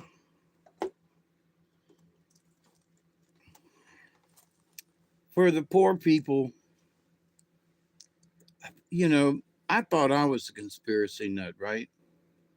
But these poor people, oh, they're putting something secret underneath the ballroom. And I'm just like, I hope so. You know, I don't know what it is. Don't want to know. Maybe you're just putting in. I know this might be a spontaneous from someone who is, but would you mind creating a backup of all your? Would you mind creating a backup of all your videos? I find that some of your videos have a lot of amazing information. Oh well, thank you very much. I have considered that actually, um, but I haven't. My I need to get my computer brain back. I used to teach people how to use a computer. I mean, honestly, I used to teach, um, AutoCAD. Is that you, Chloe? Yeah. Okay. Hey, Chloe.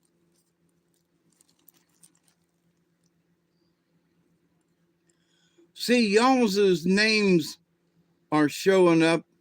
It says at Chloe Crystals, at something, so usually it just shows your name. And so it's really weird in the chat. But anywho, but no, I keep saying I'm going to do it, but it's hard. My brain just it won't click. It just won't click, and it ticks me off because I mean I used to be able to get on, and you need to find something. Boy, you go like this, and you go, what do you need here? Type it in, and I used to just smoke that mess. And anymore, it's like, how do I turn this thing on? And over the years, I blame some of it on medicines because sometimes my meds, I can't think straight for nothing, and I hate it.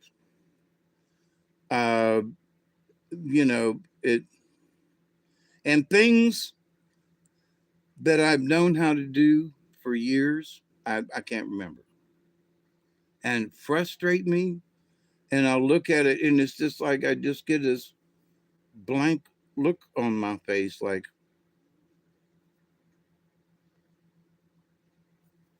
I used to be able to. What was that I used to be able to do? I used to be able to type. Yeah, I used to be able to type stuff, and I used to be able to some bits. I used to be able to do that, and where did I lose it? How did I lose it? But anyway, but I keep swearing to the good Lord that I'm gonna get back in the computer, and I'm gonna start uh, trying to figure out a couple of things as to why YouTube, won't let me use the computer um, camera, and that I have to do live streams with my cell phone. I have learned how to do it pretty good. How to turn it sideways and blah blah blah. So, you know, I guess I'm doing okay. Um, but why is it? Why won't both of my computers do it when they used to, but now they don't? And other people have been having problems with YouTube setups and things, and so I want to chase it down a little more. Upstairs, I have a bunch of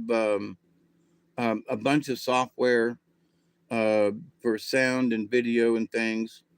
I've got some video that I have taken of the swamp, the woods, and the river, and I would like to upload them for. That was one of the reasons why I took the videos was to put them up, right? Um, watch the Oclockney River, and I got a special that after the first of the year I'm going to be doing a special on the death of the Ochlockonee River, and that's going to be a scandal. And nobody's going to want to watch it. I'll tell you what.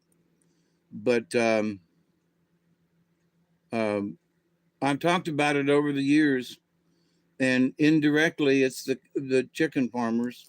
You know, um, they need a better way to dispose of the tons of chicken waste every year. Um, they're got a decent idea around the edges, but when Mother Nature doesn't cooperate, we have, the death of fish in the rivers.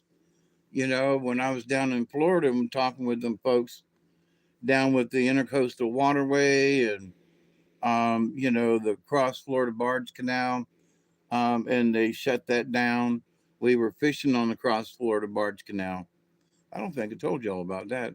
But man, I hooked into this one fish. It was almost dark and pulling him in and the drags pulling him in some more.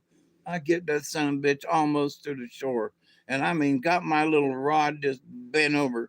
I'm having a ball trying to bring him in. Let's go. Anyway, it was a big whatever it was. And it was fighting too. So, but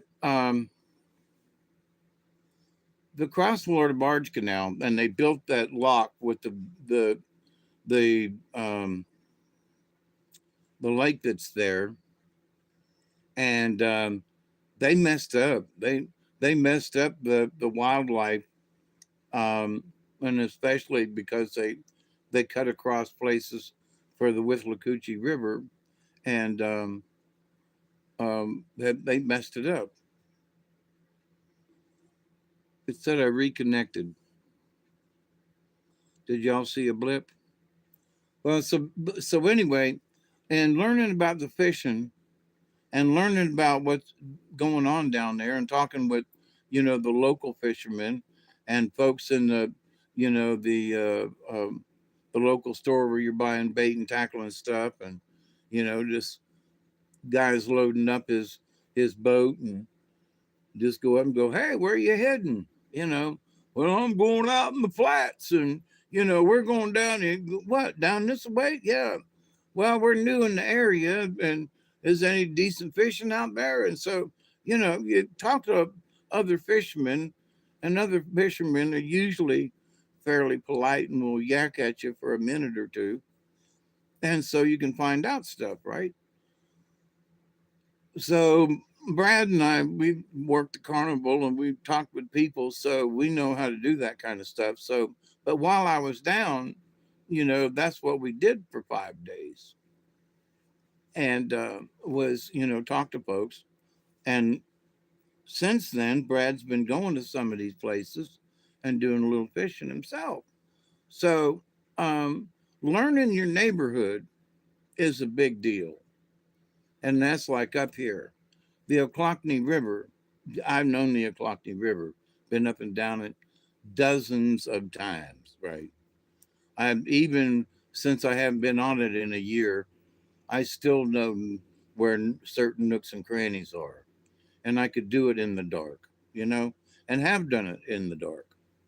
So, um, but talking about where some of the places down there, they had some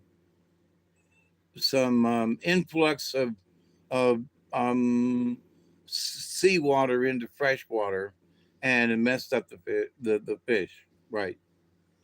Then they've got the introduction of different types of aquatic plants that are messing shit up down there. Well, messing stuff up all over the place.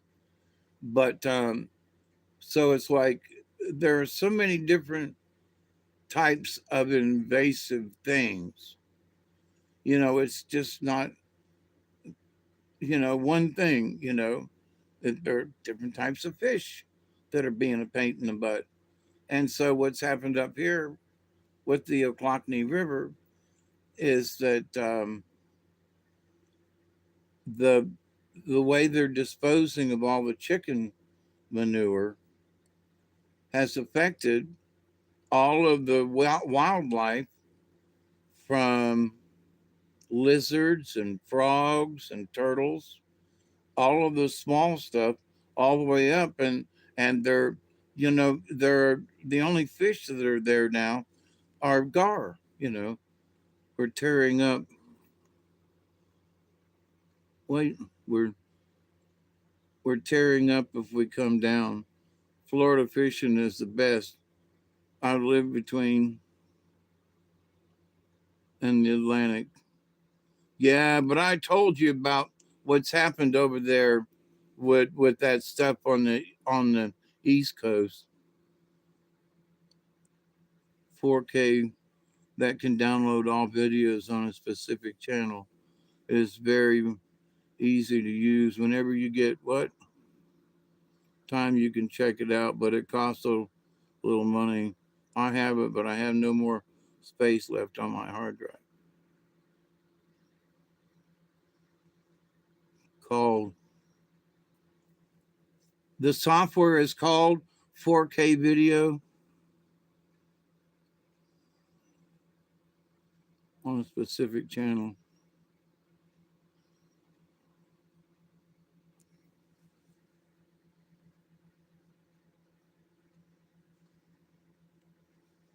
I have not thought about um saving videos. Um, I thought about taking some of the videos and putting them on another channel. I've also uh, have thought about starting a Rumble channel and using the Rumble channel sort of like an archive of what's on YouTube, and trying that out. So, and that's one of the things I'm looking forward in 26. I didn't get to some of these things this year, but hospital stays and being really sick, throwing up and high fevers and sick, I'm fingers crossed, I'm through with that shit. Um, I tried to crush my leg, but nothing's fractured. I'm going to an orthopedic doctor next week, but I am telling you that YouTube or jerks and can randomly. Oh, then they have randomly deleted videos of mine. I know. They have put me in YouTube jail several times over stupid shit.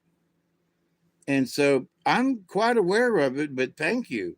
I'm thinking of,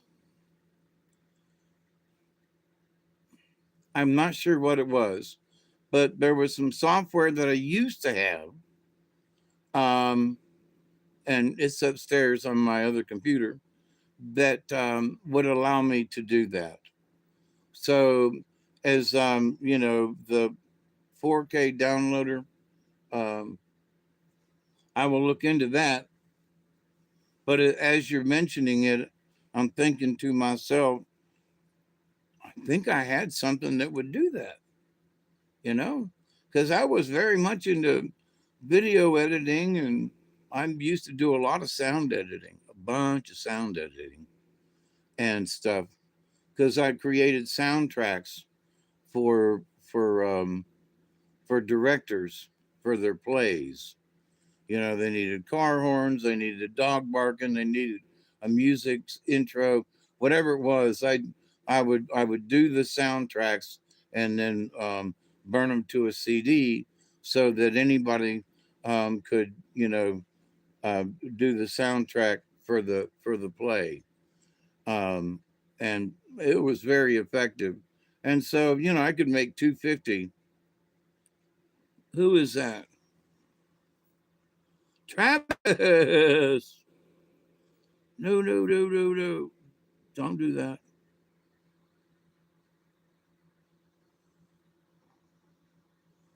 It's up to you, YouTube. Oh yeah, okay.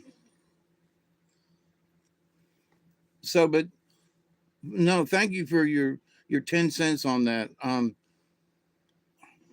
If my brain could stay, alert But there's, 70% of the time I'm um I'm struggling to get through a day of just thinking, well, what time is it? I got a doctor's appointment. Okay. Well, I'll make that. Okay. Me and the dog, and all right. And got to do this. And then a phone call happens and I get distracted. And the next thing you know, it's an hour and a half later and I'm freaking running for the car because now I'm late for the appointment. It's like, God almighty. So as much as I try to have things flow smoothly for me, it's bumpier than fudge. Yep, I'm going to try my best to eliminate some of my cussing, especially on the Tubi here, and more for you know I can say what I want, and I know that, but there's also that other people don't necessarily want to hear it. Well, I have the right to say anything I want to. Yeah, okay. Doesn't mean I have to or should. So, um, and this last year I did pretty good with cleaning up my mouth, but this year I really want to try to follow through on that. So I do have little goals in my head. How do I improve? Well, don't cuss as much. Well, what else can you do? Well, you can try doing this. Well, it's been 2 hours for the video, and it's like, well, that's one thing we can do is make 2 hour videos, and we can always come back and do another 2 hours. But let's just make the videos 2 hours because at the moment I don't have any editing software or computer issues thingy to make them shorter, you know. So I'm live streaming. It's here and there. So when it hits 2 hours, I got to say, okay, which it has. I say, adios, everybody. It's been 2 hours and I'll check back with you later. So, um, and that's basically what I got to say now. You know, how many of you want me to come back on in 5 minutes? Because it's been 2 hours.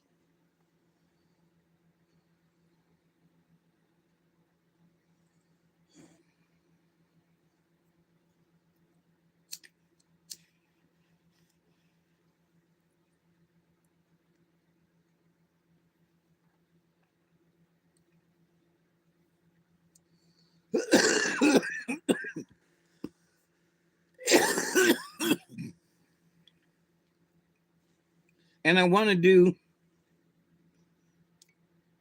and I told you so. I told you. I don't know how many of you would remember, but this has to do with the the Atlas 3 thing. And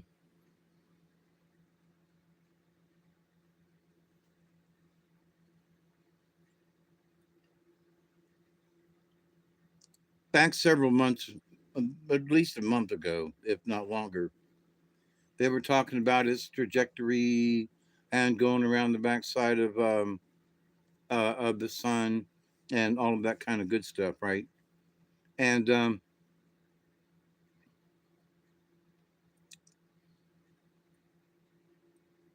I was thinking to myself, what an oddity this Atlas thing has been, and whether or not it's done this or that.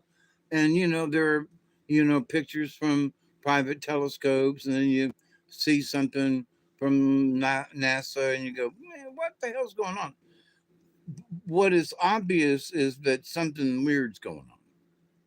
No, so some of the earlier things were like, it's going to be the closest thing to Earth, and it's going to swing by Mars, and it's going to do. And but now, for those of you who have followed Dante at all, and then you should know that Jupiter, or as he says, Jupiter, um, that Jupiter is not a giant gas ball. They've got a special thing that is a hologram with clouds and stuff around Jupiter, but that it's basically it's nice underneath, right? So when it came around the backside of the sun, they were like, "Well, this thing, it's headed for here, and and it's going to be really close to, it's going to go fly by Jupiter." And I said, I maybe that Jupiter was the destination all along because of what Dante has said about Jupiter and some of the things that have been shown, and so there's Jupiter out there. So here comes this Oumuamua type of object from the same section of the universe a couple of years later, and it comes in on the ecliptic, and it goes by this planet, this one, this and this and then, but on its way out of our solar system, there's Jupiter sitting out there, and this thing is going to go so close to Jupiter that it's going to be within the gravitational pull of Jupiter, to where this object could actually get drawn into Jupiter and become a moon of Jupiter. What? Now, I haven't heard anything from Dante or anybody else, but there has been some odd things show up in my recommended on YouTube. And it's from a different channel, but it is a mix and it's for the music, but it is a mix of what Dante showed on his channel of some fighting going on the moons of Jupiter, right? And a spaceship shooting at one another and this and you know, and so it's like that one keeps popping up in my recommended. Now it's like, well, okay, I've watched it. I have hit the like button on it. I'm probably have subscribed to that channel because who knows what other Charistus Dante kind of videos they might have, right? So, but now, so this thing keeps coming up, but it's the moons of Jupiter and this thing, and now, consequently, whether YouTube's doing it on its own, or there's somebody quietly back in the background that is making sure that this video shows up like almost once a day. And they're like, well, wait a minute. I just usually like once a week or once a month, something like that would pop up to remind me. But now it's like once a day, at least 2 or 3 times a week. And I'm like, oh, son of a gun. And it's that same video. And it's the Jupiter video with the music. And okay. And then somebody else, Dano or somebody else, has a similar video, and it starts popping up in the recommended, right? Now, if I'm somehow the universe is giving me messages about Jupiter and the Charistus and the bad guys, and the fact that there's a war going on, and the fact that I said something about um, back that what if it did become a moon, you know? But the biggest thing is like maybe Jupiter was its destination, meaning 3 Atlas, but Jupiter was the destination all along. Not any of these other planets, but that if it knew what it was doing It came in on the trajectory. It did all this other stuff. It went by everybody else. And then as it's getting ready to leave, it decides to get really close to Jupiter. From a billion miles away, it knew where it was going to go and that it was going to skim Jupiter. It didn't just make up its mind recently because this trajectory is only changed by like a this teeny tiny little bit. Um, but um, that course correction, from a gazillion miles out in another galaxy, this thing has come in, slung around the sun, and heading out to Jupiter, and going to get so close it could become a moon. Now, the one thing that I see, just as a note, it's going way too fast, in my humble opinion, to get trapped by the gravity of Jupiter. Now, it could possibly, it, in my opinion, would have to get in closer so the gravitational pull would be stronger. But that in doing so, as big as they say this object is, Atlas, that it would perturb the entire planet. In other words, it would wobble Jupiter. If Jupiter was trying to catch it, and if it was trying to be caught, um, and it got close enough in the gravitational pull that Jupiter would move because there would be enough mass in 3 Atlas to even wobble Jupiter. Might not be much, but it would affect it.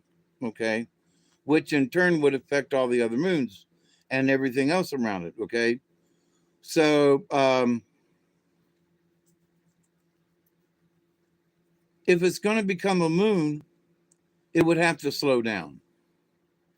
So I'm saying, between now and whenever it's supposed to hit Jupiter, if that puppy starts slowing down, eh, but what if that rock, 3 Atlas, was actually a missile? What if it was brought in, sent in, and has been aimed at Jupiter to do it harm?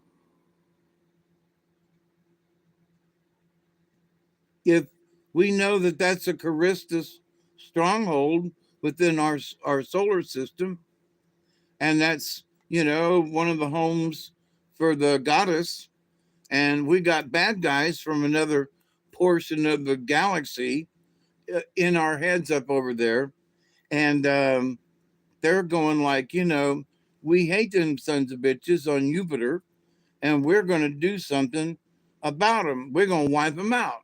So what do? They pick a piece of planet from another part of the galaxy and they send it on a trajectory that has it doing exactly what it's doing. Is that far-fetched? Not any more far-fetched than what some of the stuff that Avi Loeb said. But to the point, from what I've learned and what we have learned after watching, the Charistus channel about Jupiter, is that, it's a stronghold of the Charistus. So what if this Atlas thing is basically a bomb? Because if it's a big piece of chunk of rock from from a planet or something, and it's being slung shot around, the sun and through the solar system, and it's heading for Jupiter. And so right now they're saying, well, it's just going to skim by.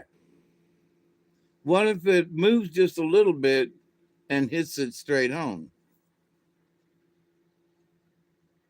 We don't know that yet. But what if?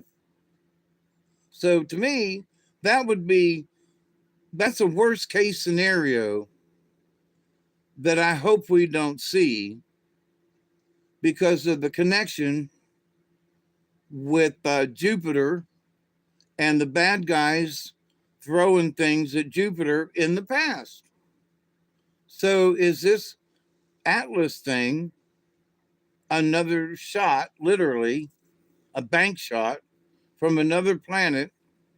Um, well, see, Michelle, and I've been, I get these little impressions, from my angel folks, right?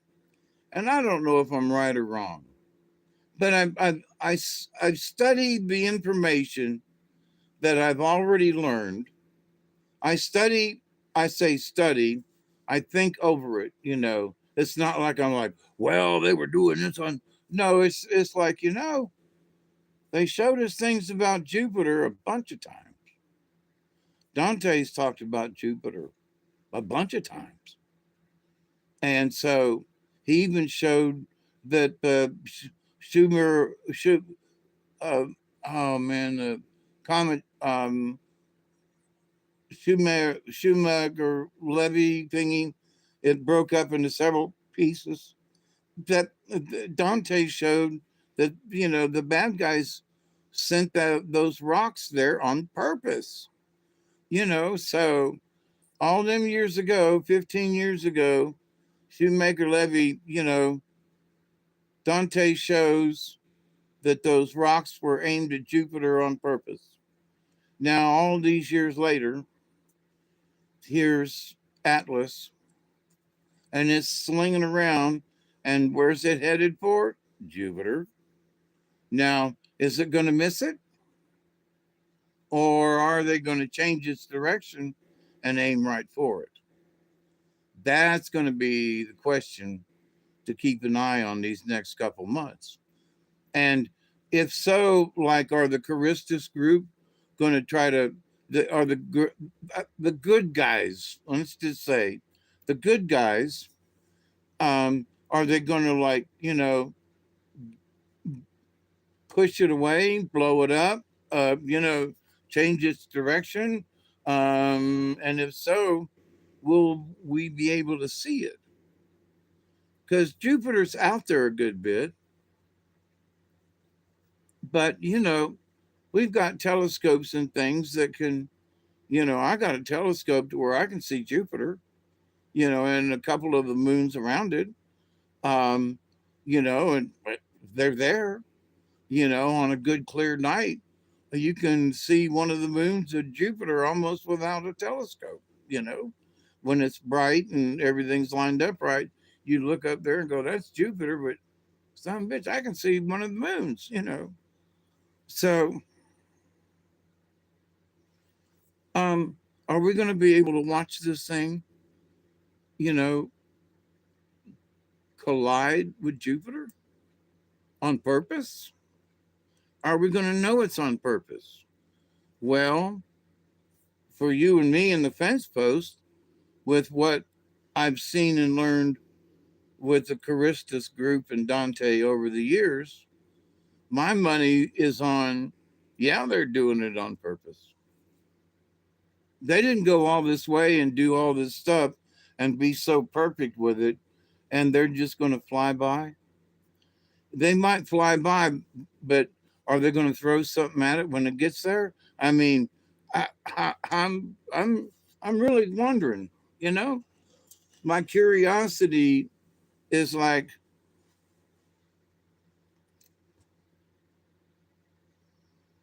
I can't wait to see what happens,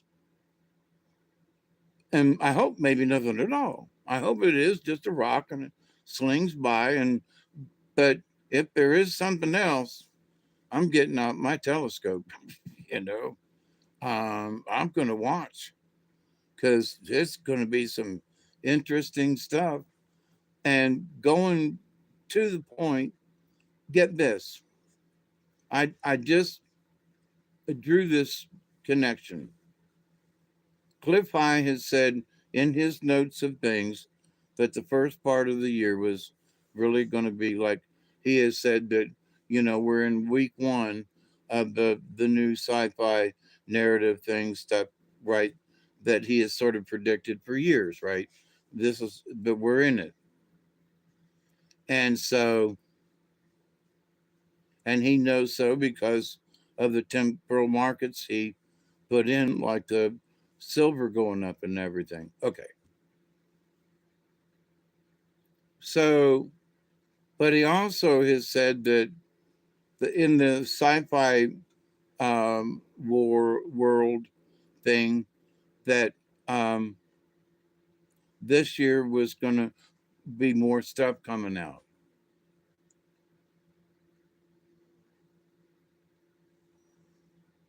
So, what if the sci-fi stuff that he has? I'm sure he's thinking about this or has thought about it.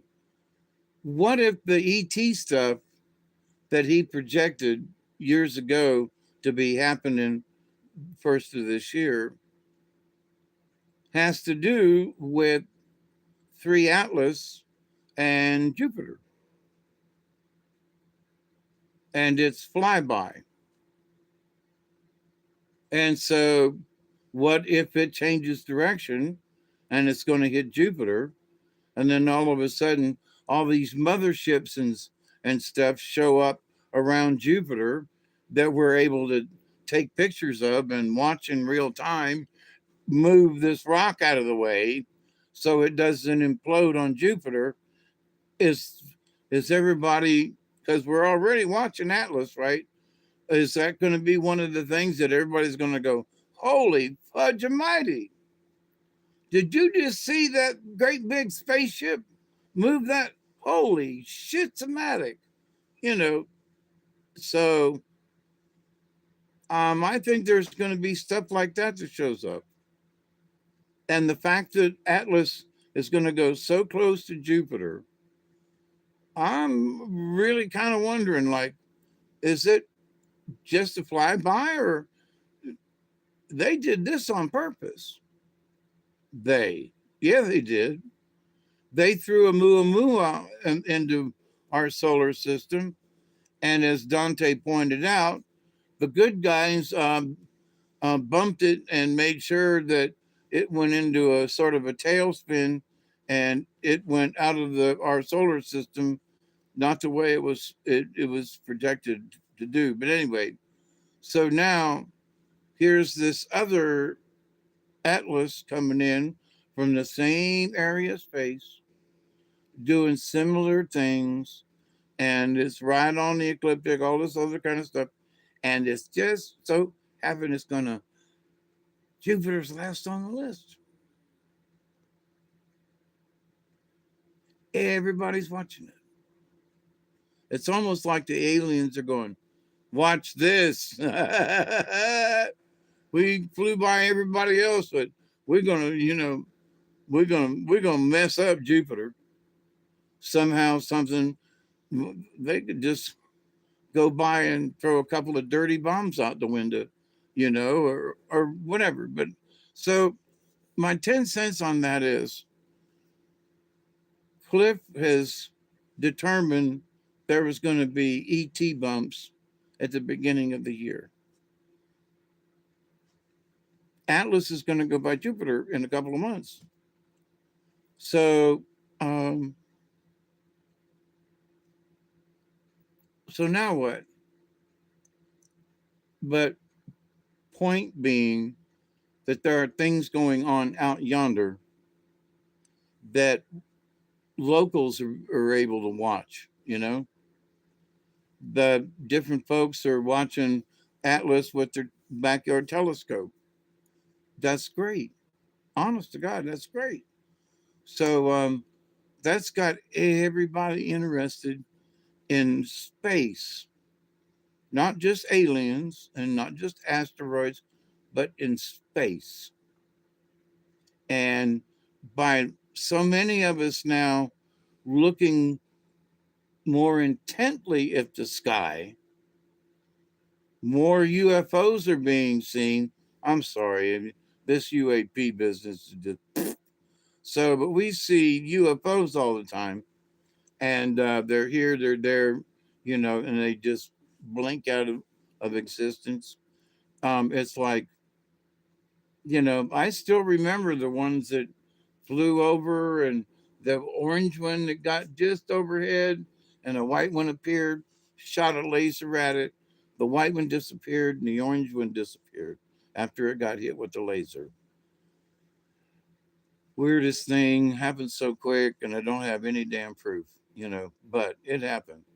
So, I have witnessed things that I know is going on, because I've asked my spirit guides, if there's going to be something going on upstairs and I can see it, tap me on the shoulder and let me know. I'll go outside and look. Who wants to go pioneer Mars?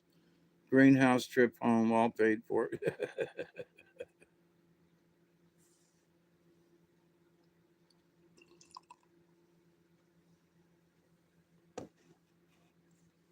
Now, I would like to be one of the engineers that worked on habitat, um, modules, and whatever for Mars trip. Because some of the designs and stuff that I've seen, to me, are plumb dumb. Right? I mean, you want to go to Mars, then they should be sending um, basically empty ones up there now. Send big old empty cargo bin to Mars, couple items in it, like a bed and a toilet and a couple of things, a couple of items. And you send them up there and just plop them down on the ground, all basically in the same location. This is where we want to go. Okay, start sending them puppies up there and plopping them on the ground. Every one of these things, you know, the same length or whatever, and that they can be attached together.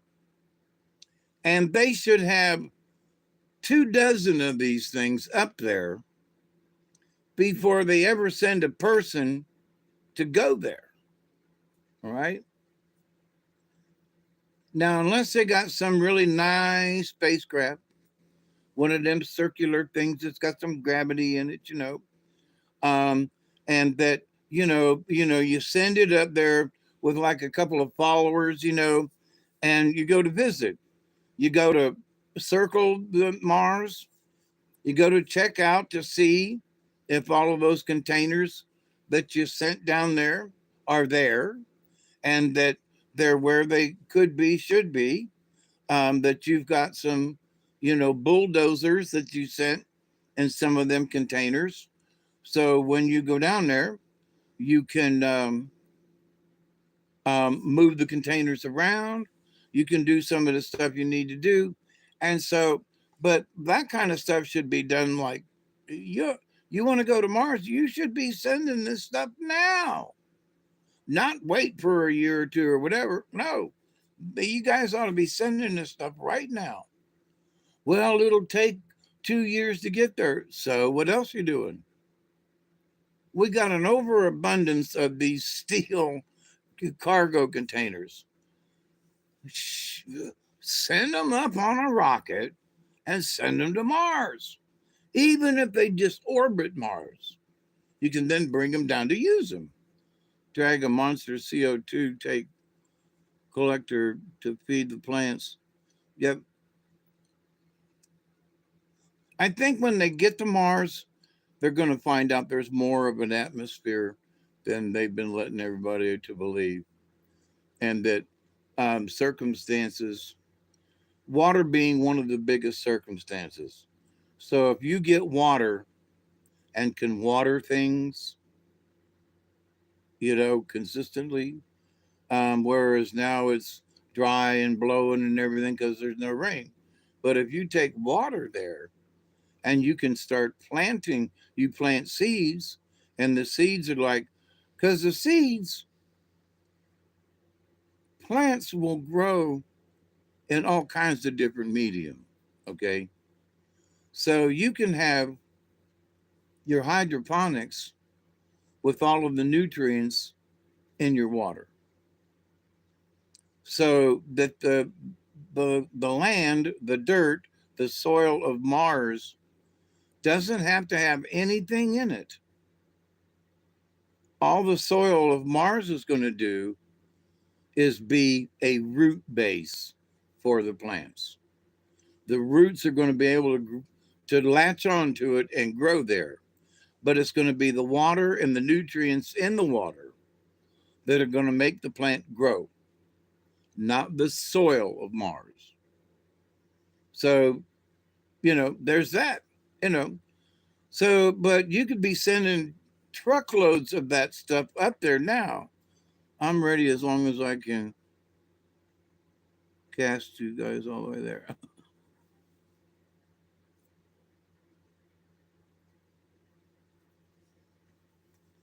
And it might be that they should send some of us old people. Well, why, Dave?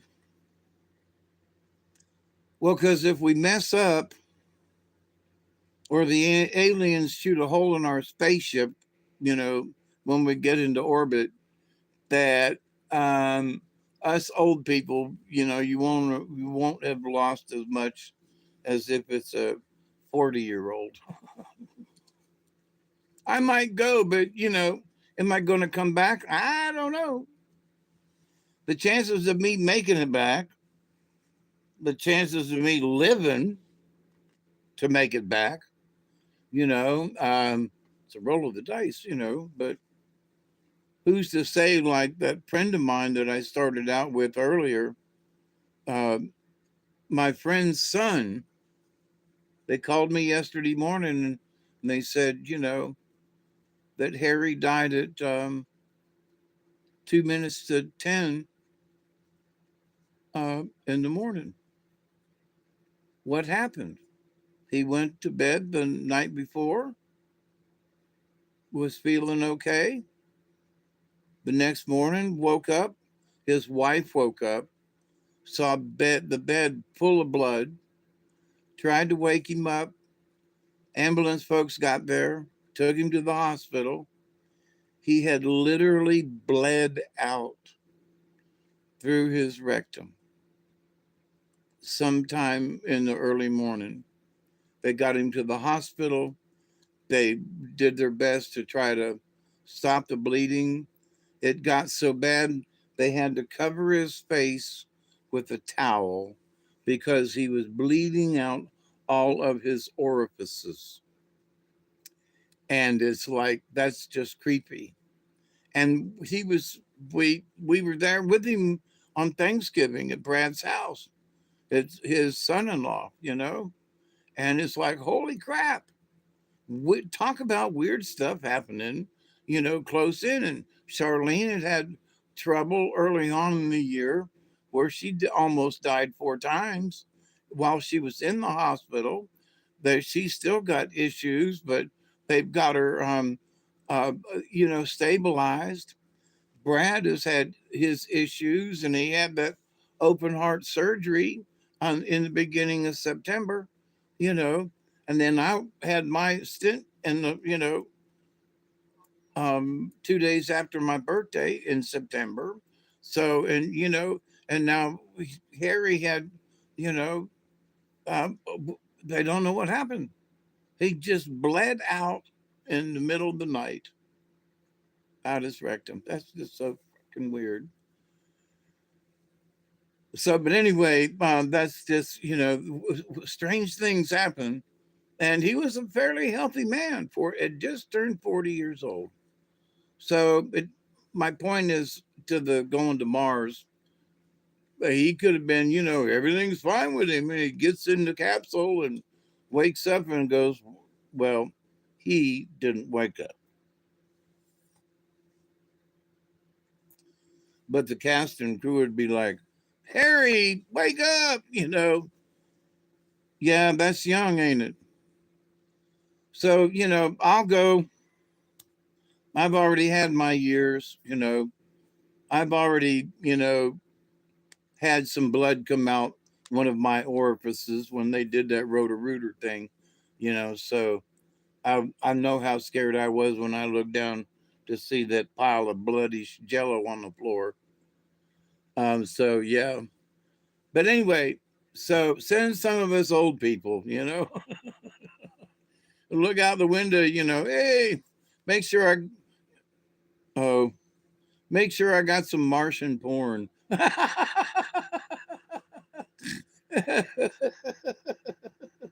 I can't believe I said that out loud. Martian porn. Yeah.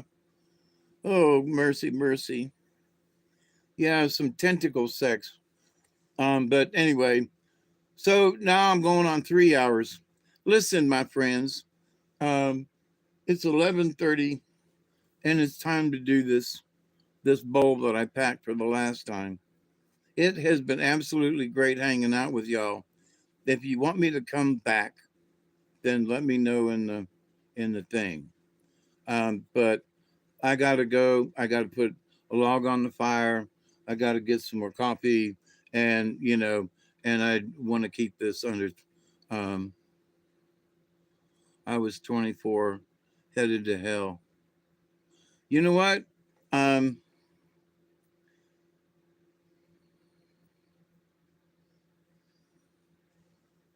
okay, let me take a hit. I promised that I would pull cards. I'm gonna pull a couple of cards right now, and then that'll be the end of this video. And if you want me to come back on, I will then reconsider doing cards when I come back. Okay.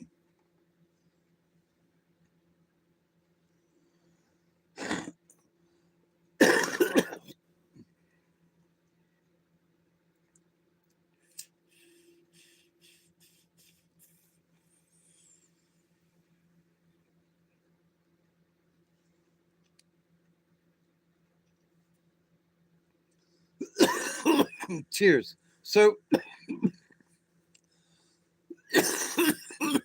oh, that's a good one. So, how many of you think that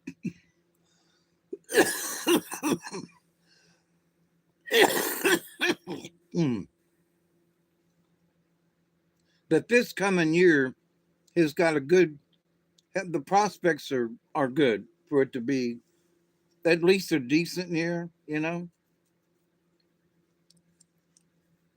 Last year, looking at all I could think of was like, man, there's so many changes that need to take place in order for changes to take place.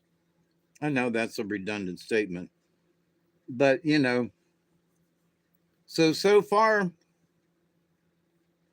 um, Trump and the government, it ain't just Trump because there's a lot of people literally standing behind him going, marijuana from class 1 to class 3.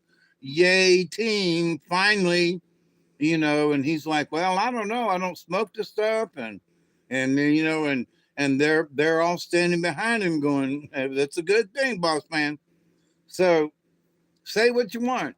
It took him a year.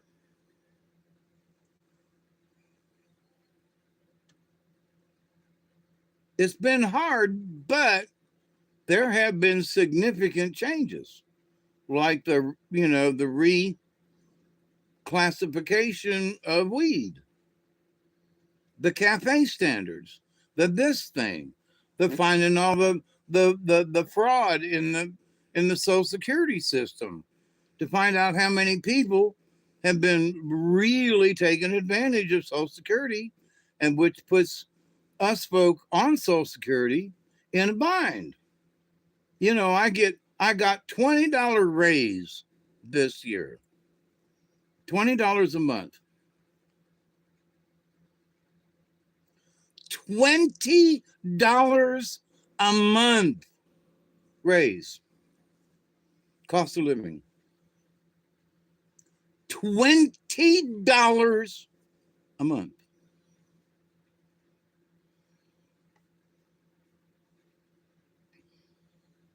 It couldn't have been 30. It couldn't have been 50. $20.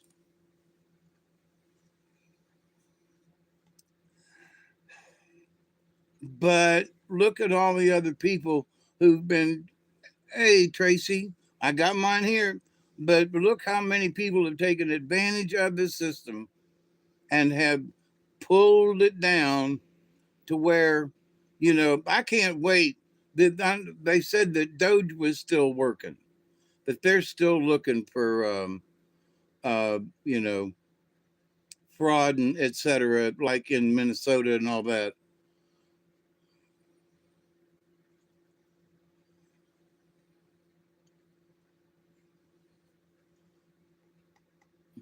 So, but I also found out that me bitching about how much I don't get, I have asked a few of my friends, and I'm sorry to say that I won't mention who any of them are, but um, the thing is that they're close in, okay, and asking. So I know I'm being nosy. I just got my report in how much money I'm going to make every month, you know, and so I was like 1554, you know, it almost sounds like a street address. And so I was just, man, all these years and the poverty level, and every year I go down to the hospital and I apply for indigent care, and it's 1550 for um, that I still qualified for indigent care, meaning I'm so poor I can't pay anything, which is true. Um, but so that $1,500 a month means you're still very poor, to the point where the government considers you indigent. What? It's like they're saying, we recognize you're making $1,500 a month, Dave, but that you're actually, still in the very poor column. What? So I'm I know I'm being too open about my salary and so forth, but it doesn't bother me in that, you know, that's what I have to work with, you know, and I I think Barry put it in there. I need a new roof on this section of the house. Um, I need to finish drilling my well out back. Hopefully that won't cost much, but it still needs to be done, and I need to put effort towards it. My septic tank is overflowing, and I need to have it emptied and pumped out. So I need money for that. There are lots of things that after 45 years, 40 years of living here, that there are things that need to get done. And all of these things require money. So getting $20 extra a month and at the end of the year ain't even going to be able to put a down payment on what it's going to cost to have my septic tank pumped. It's like, what? I need to have $500 at least for the septic tank. Okay, so all right, all right, all right, all right.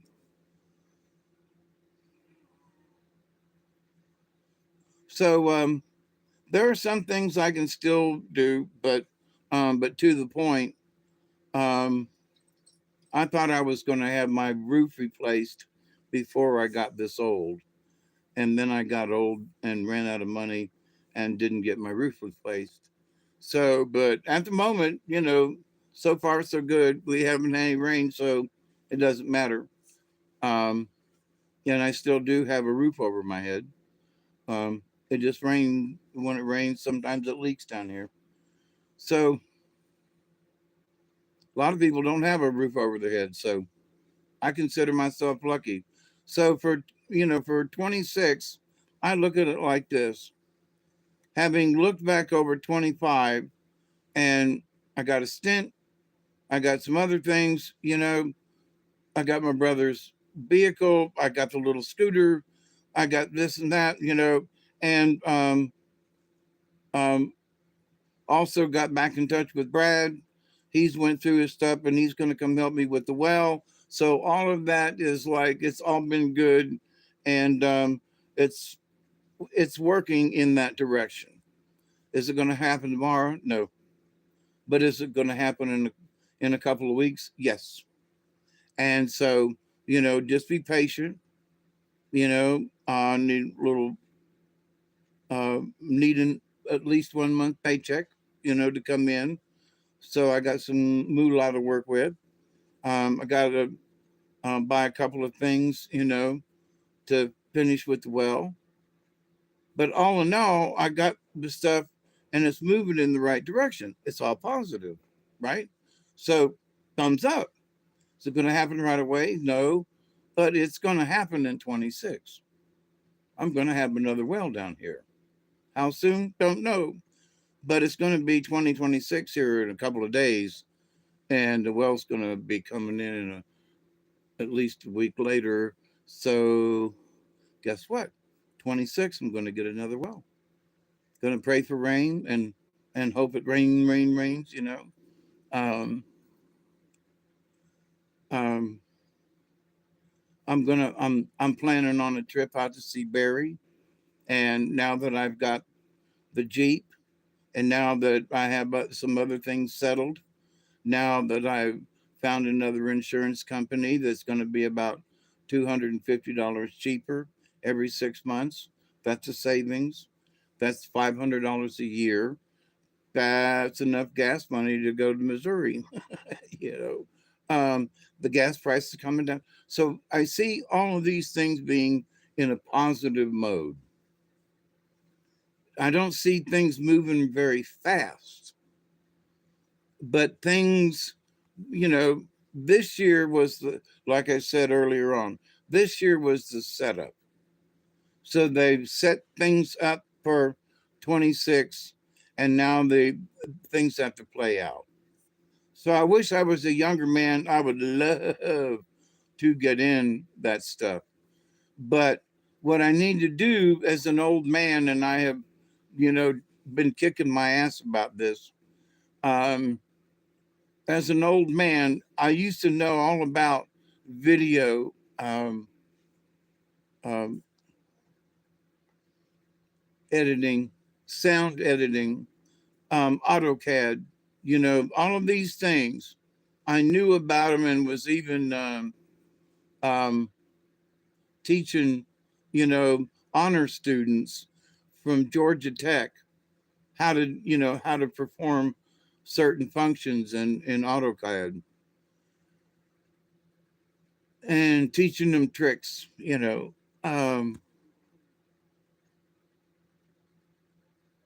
so I used to know a lot, and for whatever happened, I've had a couple bangs in the head over the years, but with the medicines and the other things and the heart issues, my brain has lost stuff.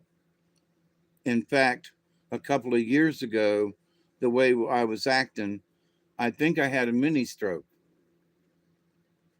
because but was having trouble speaking.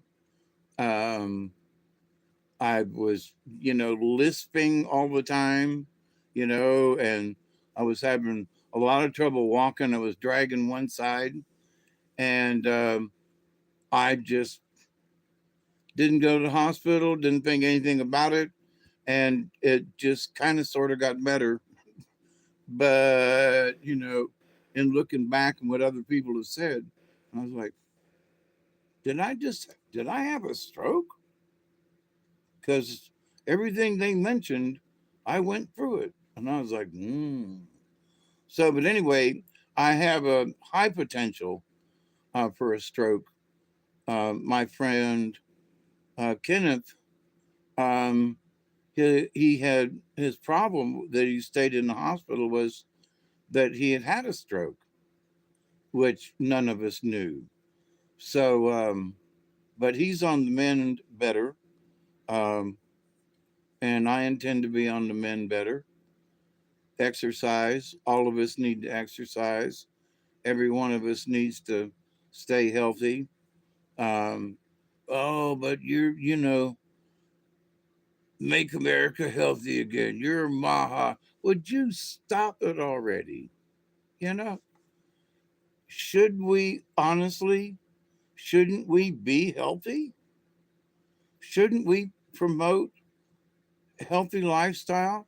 You can eat a damn hamburger, but can you do 10 push ups? If you can do 10 push ups, then you can eat a hamburger. I mean, okay. Can you do 10 sit ups? All right. Well, then you can eat a cheeseburger. So, but every old fart needs a nice new chair instead of old. Yeah.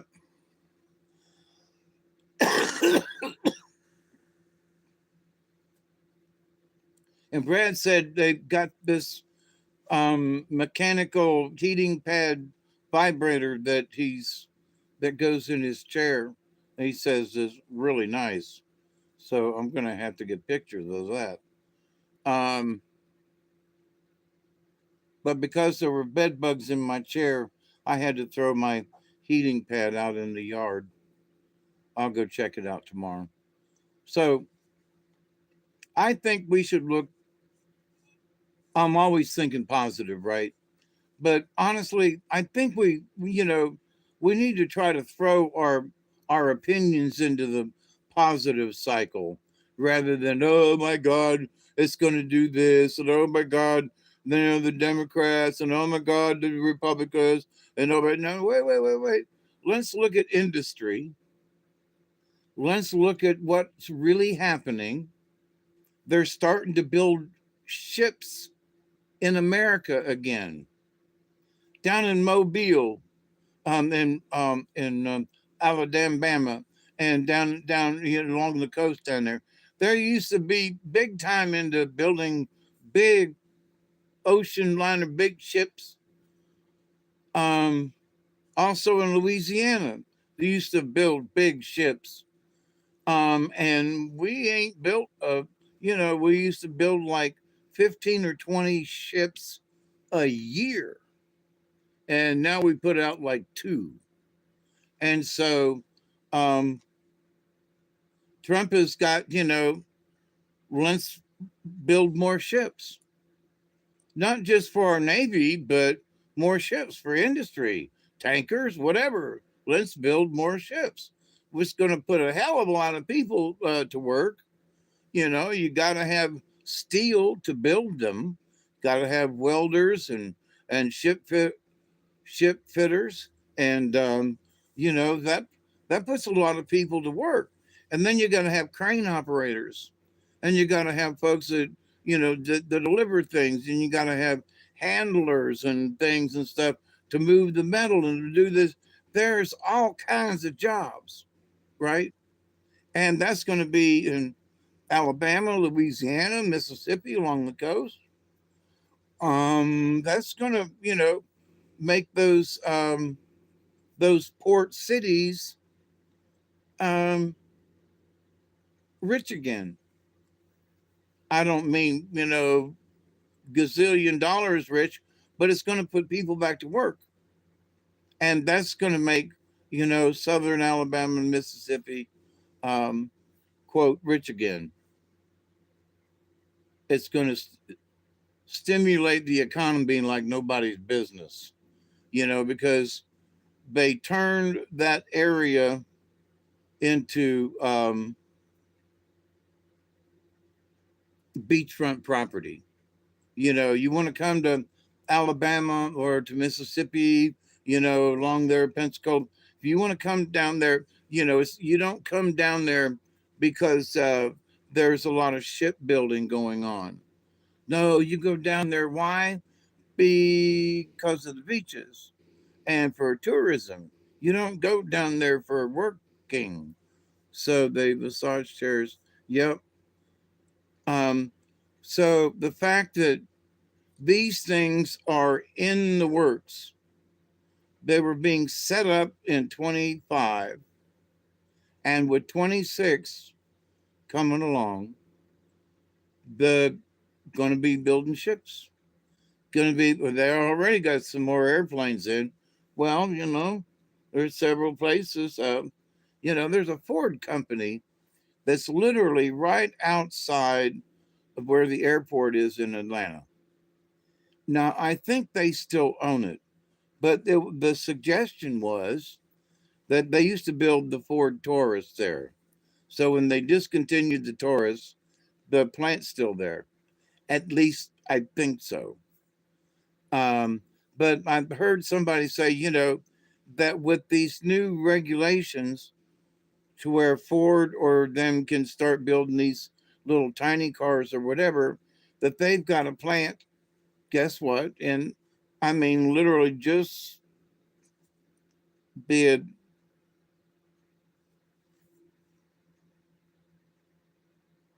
the city limits of Atlanta is just north of the plant, you know.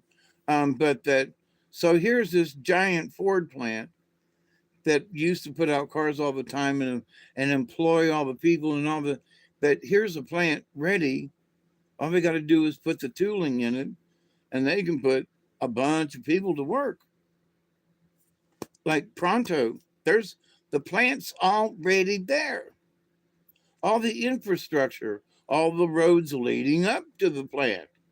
Because even though the plant's been shut down, they had all the infrastructure to supply the plant. So there's one, put that puppy back to work immediately. Bunch of people in Georgia would love to have that. People around Atlanta and other, so that's good. And that's just one or two places. So we see that these things are in transition. But the transition is there, somebody had the idea that pushed it forward. And 25 was they took the papers and pushed it forward. And now there are actually people, standing in the parking lot saying, let's open the gates and we're going to push this forward. We're going to reopen this plant. What Now I don't know if they're going to actually open that Ford plant, but the talk was it's there. There's you know so we'll see. But to me that'd be a no-brainer. you know a little bit of tooling and you could start building whatever the fudge you wanted to in there. And you're right there at the airport. You're right there in Atlanta. You got all this stuff, infrastructure, blah, blah, blah. Anyway, so I see 26 as being fairly damn profitable. Different states have got different things going, but there's just the Ford plant there south of Atlanta as just an example. They've got a Kia plant over near in LaGrange in Georgia. They got another plant. Um, I don't know if it's Kia. There's a Nissan plant somewhere, and there's one over near Savannah. So the state of Georgia has more car stuff related stuff than I imagined. I'm like, damn, we got one. Yeah. How many of these things? Georgia was not necessarily known as the builder of cars. But now that we're manufacturing all kinds of things in the state again. That's great. So is Alabama. Up around Huntsville and They're moving the rockets and everything to there, and so you know, um, the rednecks are starting to get all the decent jobs. And I was talking to a friend of mine, and I said, I said, I just want to throw this out there. I said, there are all these jobs coming down to Atlanta. Atlanta has been rebuilt now since the Civil War. There are all these plants, all manufacturing. You know the the airport there, one of the biggest, right? One of the busiest. Hartsfield, look at Alabama, and Huntsville and there and Birmingham and and down south, and along the coast and and look at Mississippi. Mississippi's got things going on too, and Louisiana, they're the high end of the refineries and seafood and oh my God, the stuff. And so it's like wow. And then there's the deterioration of New Jersey and the things in up in the north where they're, I've seen Detroit with all the the buildings up there that are rusted and just hulks of buildings up there standing, like what is this? Where the auto industry just moved out of these giant plants and just left the structure standing there. It's criminal. So, but apparently they're moving back in. We'll see. But with that said, all of the businesses, all of the manufacturing plants have moved south of the Mason Dixon line. There's the plants in Alabama. There are the plants in, there are several auto plants in Georgia now, South Carolina. Um, I think in North Carolina they got a BMW plant. It might be South Carolina, but so anyway, all along the coast up there, they got plants. But when they get to New Jersey and further north, there's no new plants. There are no businesses. They moved all that stuff south of the Mason Dixon line. So there were those folks back in the day after the Civil War where the gentleman stood up and said, Sir, the South shall rise again. I said, Sir, the South shall rise again. Guess what? I think the South has risen again because they still have cotton, you know, they still have agriculture. Um, but Tennessee has several um, auto plants and things, and Mississippi, Alabama, Georgia, South Carolina, so there's all these plants south of the Mason Dixon line. The South has risen again, my friends. So, with that said, there's 3 hours and 3 minutes. So I'm going to have a bowl with you. I love the blurb you wrote for today's discussion.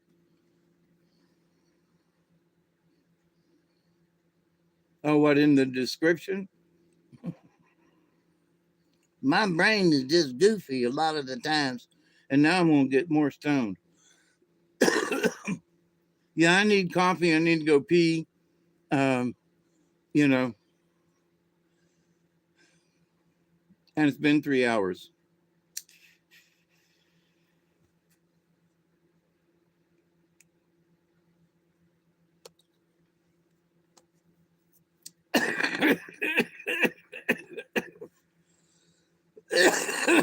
We doggies.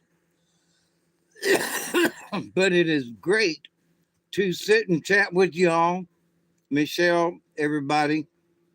Um, I don't know if Richard's still in the background, but Richard and everybody else. It's hard to read y'all's names with the thing in the front. Chloe was in yonder, but to have y'all hang out with me is always great. And illness and weirdness, has kept me quiet. But I gotta shake that off.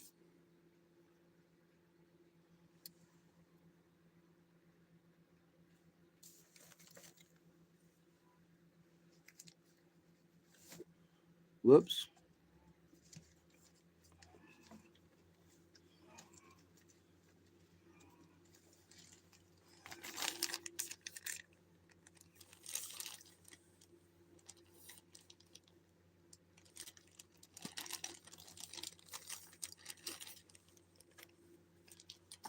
So I'm asking a simple question to the universe.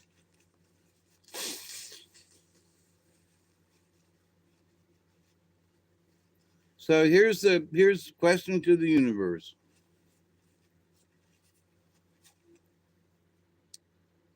Do you have any message for us tonight?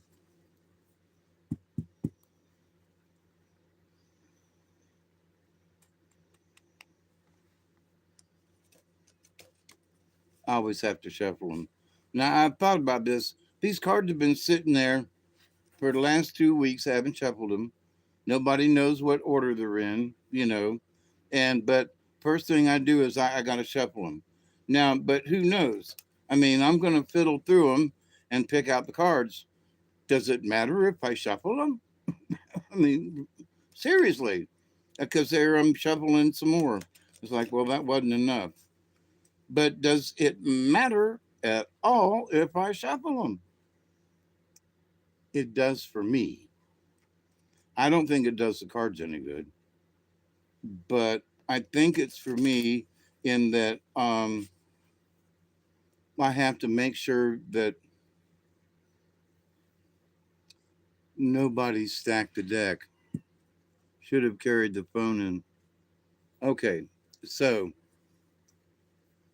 um, I'm not looking for 20 cards, but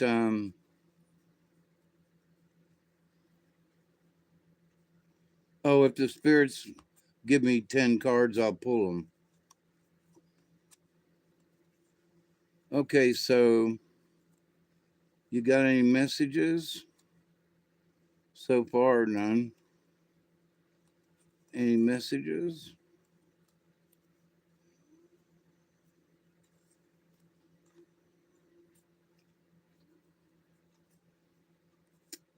We've got an interruption in the stream.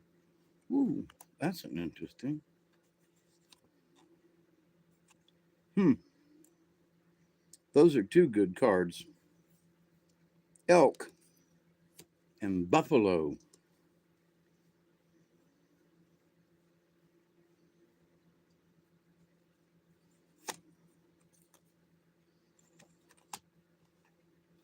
and rabbit. Um, that means we got to get rid of fear. Rabbit is all about fear. So if fear is showing up in the cards, it's probably in that. And rabbit's upside down. So rabbit's about fear. So my guess would be at first glance is that don't be fearful. Get out of your fear. You know, stop being fearful. Find a way to right the energy.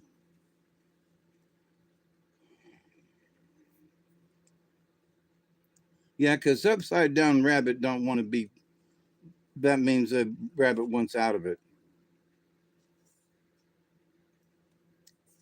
Hmm. And spiders about weaving.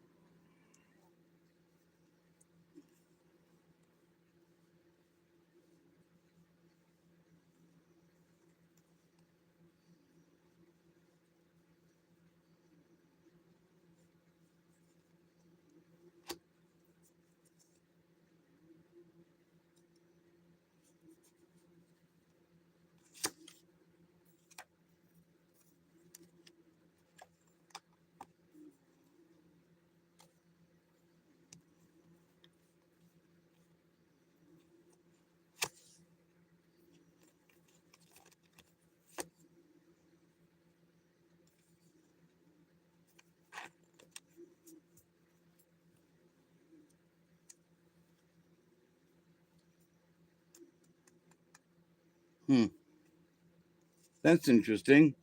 Okay, so y'all want to know what the cards are, huh? Alrighty then. So I'm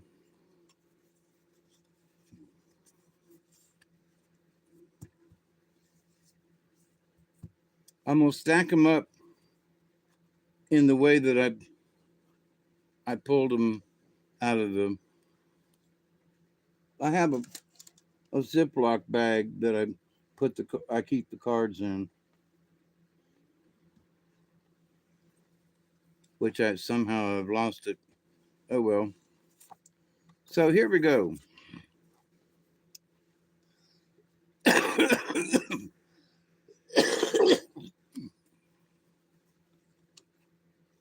First card up is elk, and elk is right side up. Second card up was buffalo, but buffalo's upside down. Third card, rabbit, upside down. Now I'll get the book out in just a second. Um,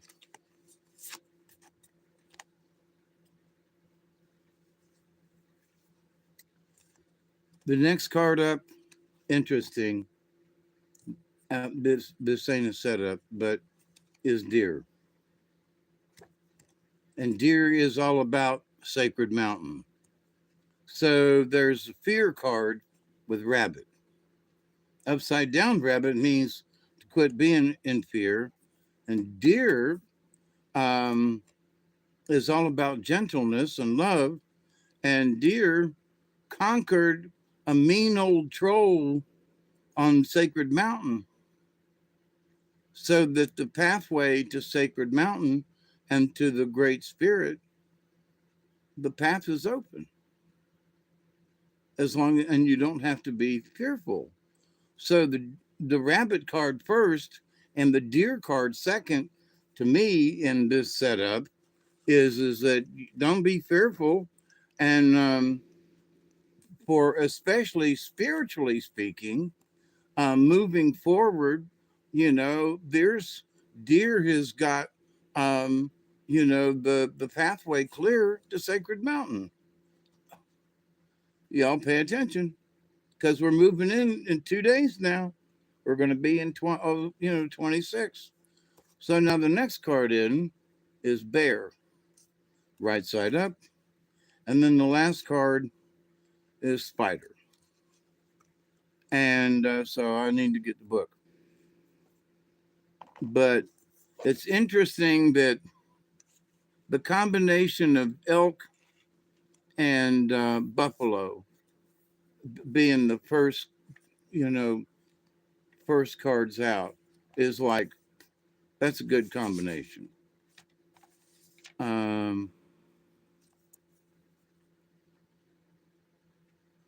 bear is introspection. Bear is introspection, who's tied into deer, which is leading to Sacred Mountain. And so introspection with bear, man, I just make sure you take your spirit with you when you go, you know. And spider, I'll get to that in a minute. But wow, howdy, introspection. That boy, does that fit with those other two cards? A. Um, yeah, deer is gentleness. Now I know that it's about gentleness, but it's also about the story of what deer does with the gentleness. Defeats a mean old nasty troll. Elk is about stamina. So here we are. Um,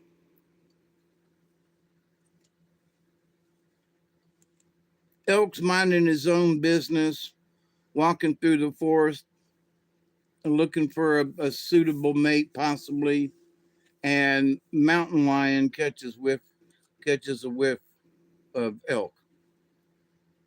And so mountain lion gets closer to elk, and elk's like, oh, and elk starts moving uphill.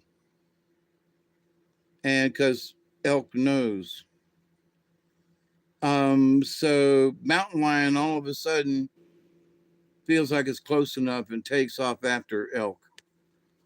And elk, boom, into the high country and heads up the mountain, buddy.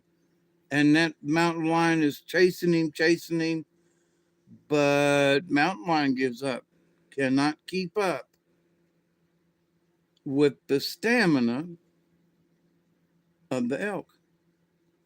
So that's where, the stamina comes in. So, but what do we need stamina for? Good question. But with the other cards showing up, rabbit, we need to defeat, we're going to need the stamina to defeat fear. And with uh, the deer card, we want to have the stamina to be able to go to Sacred Mountain. And which one of the things I wanted to discuss with was carrying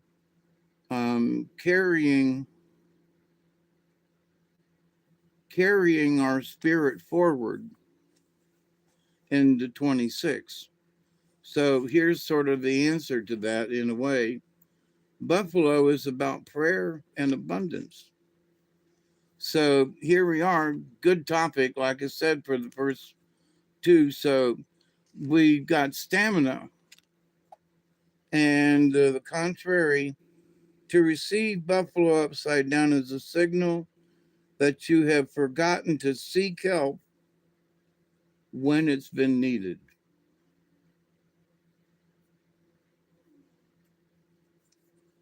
If your hand is closed in a fist, you cannot receive the bounty of abundance. In understanding the significance of the reversed buffalo, you may well ask yourself, have I forgotten my eternal partner, the Great Spirit? Am I pushing myself too fast in the physical world and keeping myself from seeing the importance of a reunion with the source of all life? In other words, to go forward, you can't forget your spiritual life. You can't forget your spirit self. You can't forget your soul. And that's one of the things I wanted to talk about. And here the cards are giving me the what I wanted to say.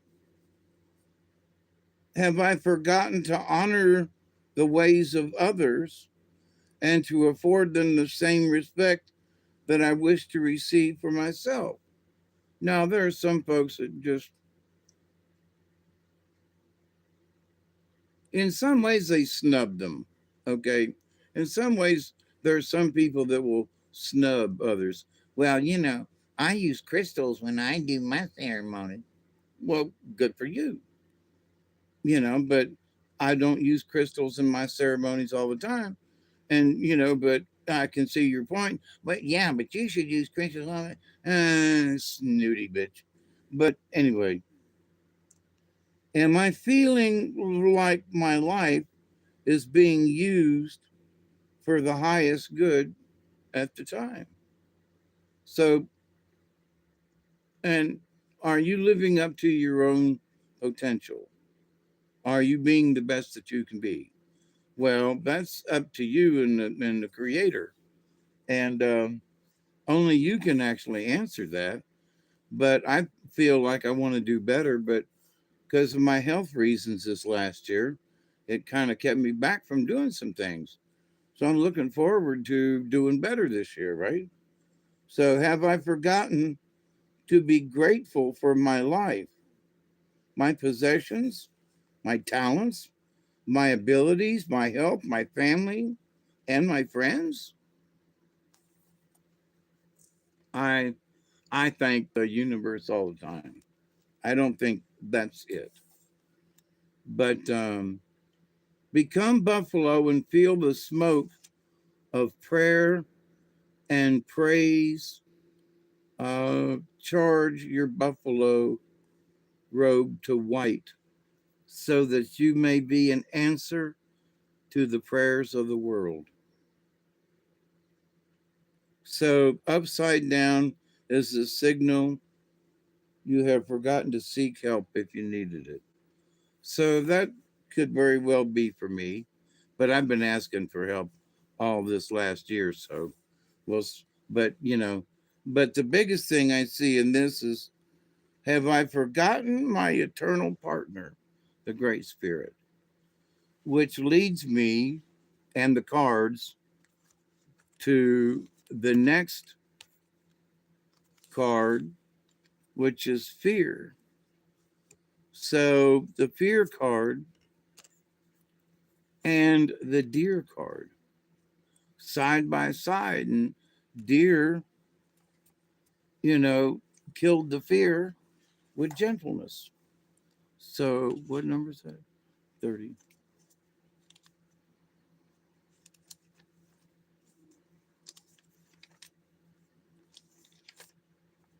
So rabbit is the fear card for sure. And the contrary is the paralyzed feeling which rabbit experiences when being stalked is rabbit in the contrary position. In other words, you're so damn scared, all you can do is just stand there. The deer in the headlights, right? So you're so damn scared, but buffalo has been, have you forgotten, that you've got another partner in the universe with the creator? Don't forget, you always have a, whether you call it God or Jesus or whatever, the higher spirit, you got that going for you all the time. You don't need to ask permission, because deer, through gentleness, cleared the path to Sacred Mountain. It's clear. Go on up. So if you're fearful that you can't get there, stop it. So then the next card up is bear, which is introspection. So, of course, while you're going into 2026, which I asked originally, is what message do you have? So, take your spirit with you. Ask for help when you need it. Use the introspection of deer, but also the gentleness of um, deer. I meant bear. The gentleness of deer, but introspection of bear because of going into hibernation. But the fact that, you know, rabbit is so shocked that it's just standing still. Well, it's time to move, right? And so spider is in the weaving, and I will tell you what that is. I think this is all positive for us. So don't get stuck. The path is open, you know. Somebody said, well, I don't know what to do. Meditate on the fact that, you know, um, that the pathway, the cards say, with introspection from bear, um, and you've got the stamina of elk, and with buffalo in behind you, those are all good signs. And the spider is in the weaving.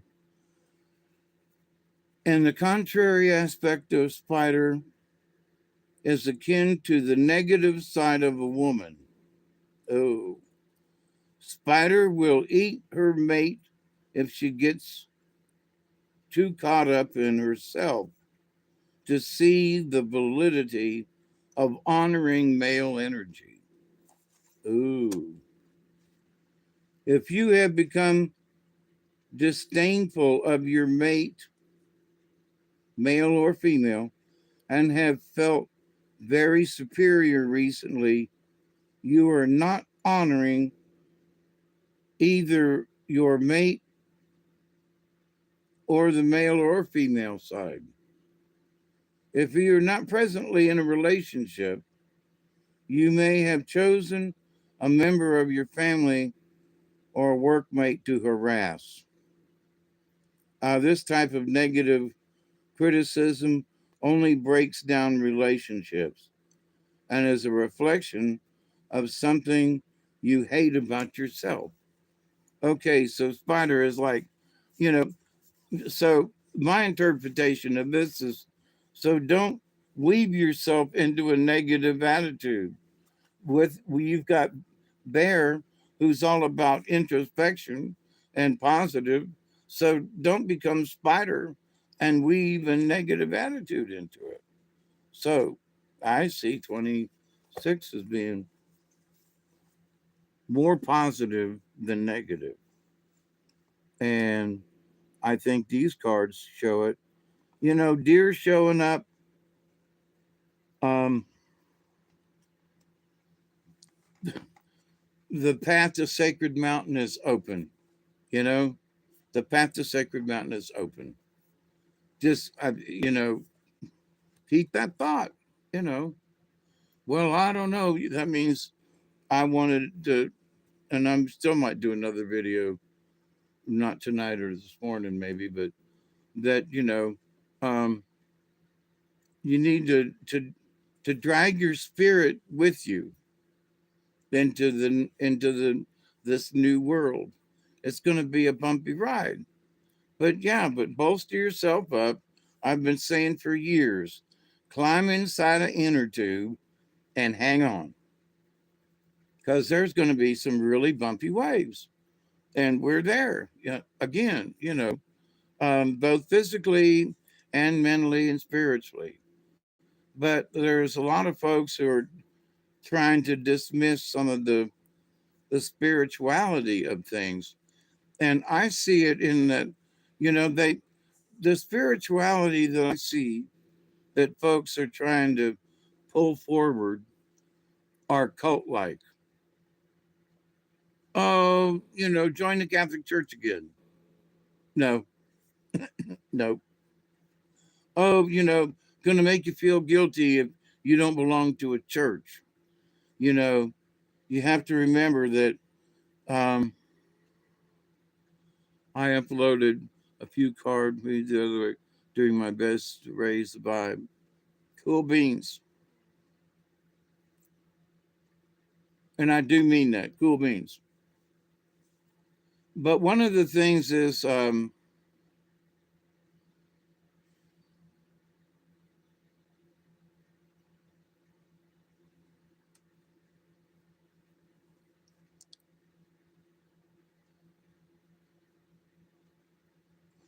we need to make sure those of us who can read into things, read cards and whatever, that we don't overdo it. That I've known some folks who, um, now Marcia's been dead and gone now 4 years, so, but she relied too much on the cards. She was all the time doing cards. Oh, what do the cards say? And I'm like, can you just like try to use some of your own perception? And she was like, well, what do you mean? And I said, well, you are the cards. Remember that. You are the cards. Because whatever reading it is, you are the cards. You have to um, handle them upside down or otherwise. You shuffle them, you pull them out, and you line them up, and you do the interpretation. So you are the cards. Well, that's not true. Yes, it is. Because there are times when I'm doing the cards and I go, that card's for me. It's for everybody else too, but that card right there, that's for me. That's a slap in the face going, come on, Dave, But that card there, it's for everybody, but I know that one's for me because I'm handling the cards, you know, not thinking about it. I do not sit here and think, okay, what are the cards going to be? Nope. I'm literally sort of a mindless idiot while I'm, feeling for the cards. So then it's like, whoop, there goes one. Um, and I'm like, well, there might be one on either side of that card. And I'll look at that one and go, nah, don't match. But when I pulled these out tonight, even the weaving with the spider at the end, don't weave yourself into a corner. Um, and with the bear and introspection, I think that's a to me, I think that's a good sign. Go inside, look at yourself, make the changes necessary, you know, on a positive note, because deer has told you sacred mountains open, and we all want to bring our spiritual side with us into 26. I hope everybody wants to do that. And spiders like, yeah, man, uh, don't weave a bad thought into it. So anyway, that's my 10 cents, and I'm sticking to it. And I love you very much. I do. I do. It's been 3 hours and 31 minutes. I can't believe it. I did it again. Another 4 hours. But so anyway, those are the cards leading into 26. So should have put the snowflake in front of the beads. Why are you having snowy beans, or do beans make you poop snowflakes? Anyway, so I got to go in many different directions. As soon as I stand up, I'm going to pee. It's, yeah, at least I can. So I love you, my dear friends. I will be back. I'm positive. And so keep smiling, keep profiling. I, you know, I think there are going to be crazy people and crazy things happen in 26. There, there are going to be crazy things happen because for every year I've been alive, crazy things have happened. My sister, her son Anthony, got sick on a Friday, had a fever, and was dead by Tuesday. This has been about 6 years ago. And now here's Harry, Charlene's son, bleeds out during the middle of the night, loses all his bodily fluids, while he's sleeping, and he's dead. How creepy is that for both of them? Um, and Charlene's youngest son, my sister's youngest son, um, he had just turned 40. Anthony had just turned 35. It's just weird coincidence, but when it comes in close like this, you scratch your head and go, I don't know about this. So creepy stuff are going on. Uh, yeah, Brian was a good guy. Yep. Um, and then there was Brian. And then, but there are others. And then there was Isby. Isby, visited me here several times, and um, I'd heard some folks, and it kind of pissed me off, but, and they couldn't understand why. Um, they were like, oh, Isby is now an ascended master. And I was like, no, he's not. Oh, yes, he is. Isby is now an ascended master. And I said, no, he's not. Yes, he is. And I said, listen, I should know where his abilities were, as far as his understanding of the universe. I mean, I've been taught by some shamans, I've been taught by some medicine men, I've been taught by some, you know, really good people. And so he was coming here because he didn't understand. He was coming here to have discussions to help him further his information in this life to become a master at it. So I was like, just because Isby was searching for the answers, just because he died does not mean he found them. That's not fair. It's not fair to the memory of Isby because to me, Isby was searching and Isby was, he was conscious about his search. He was looking at different angles in the search, you know, and in a way, it was all about the search. He wanted answers and he wanted, but it was about the search and what about this? And this is the answer to that is B. And when you look at this, and you have to look at the bigger picture, then you understand that that's another part of the answer. And you go, oh, and there are certain things you have to experience physically before you can say you understand. Somebody who lives in the city and meditates out on the veranda, nothing wrong with that, but it ain't like going and meditating under the the giant redwoods in California. It is not the same. So you have to understand both. So I kind of got a little upset, and they were like, "Well, you're just trying to put Isby down." And I said, "No." I said, "What I want to do is tell the truth about Isby because that's what he would want.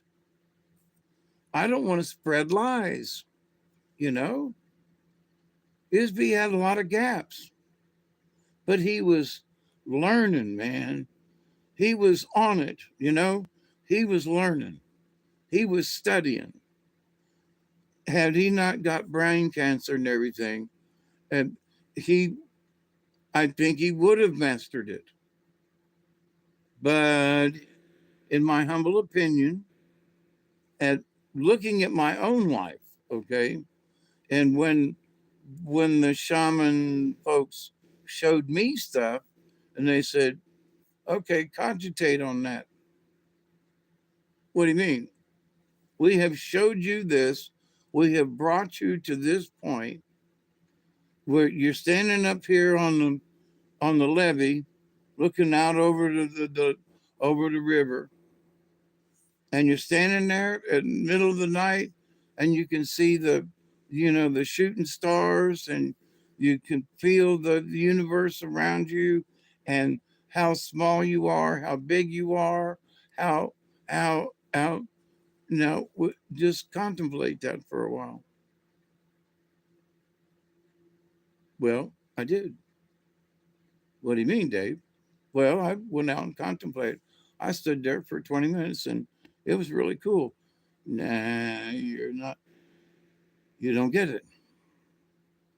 Well, you told me to go out there and stand and to look and watch. Yeah, but you went out there for 20 minutes? Well, yeah, well, how long do you have to stand out there? Longer than 20 minutes.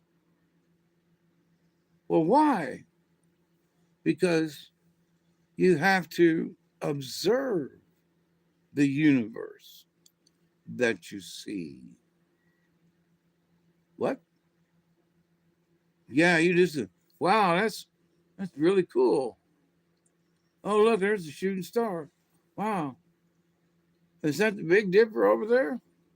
Son of a gun. Wow, okay, and that's that. To really understand it, you immerse yourself in the universe. You don't just look at it. You feel it as you watch it. You become immersed in it. You allow your body to be lifted up into the stars and you share the space in space with these objects. And it's like Well, how do you do that? Well, you got to look at it for longer than 20 minutes. That's all there is to it. You have to allow yourself to see it. You have to allow yourself to feel it. You have to allow your spirit. You have to do these things. Yeah, Ken will be up there. You know, hopefully he'll have a fire going. You know, meaning circle fire kind of thing. But so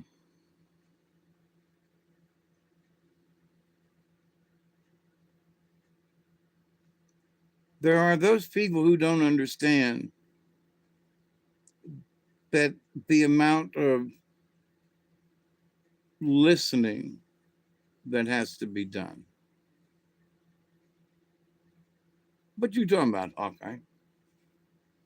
You have to listen. Yeah, well, I'm listening. I'm paying attention. Yeah, but what are you? What are you listening for? What have you heard? You're listening, but what's out there? Well, I'm listening to you rattle on about this stuff. So big deal.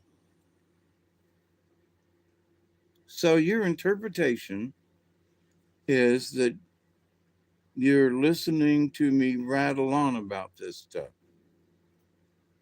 Right.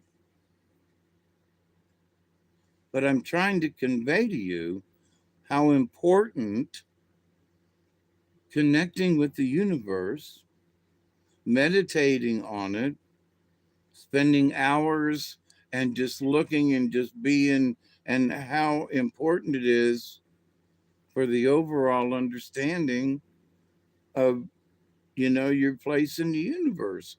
If you truly want to be a shaman, if you truly want to understand the fullness of it, then it's not that you have to force yourself to do these things. You have to allow yourself to do these things. Well, I didn't know you had to do any of that stuff to begin with. Point taken. Might not even know that quote meditation is part of it. And it's like you don't have to go into this deep dark. You can, but the biggest thing is that you're laying outside under the sky, and that you're just watching. You're hopefully laying as flat as possible, but you're looking up at the sky, and you just watch. Hopefully, there's no street lights nearby it. Hopefully, and you got to plan it, but you have to allow yourself to feel the darkness. About 1 or 2 o'clock in the morning, when the dew starts to fall and things start, and a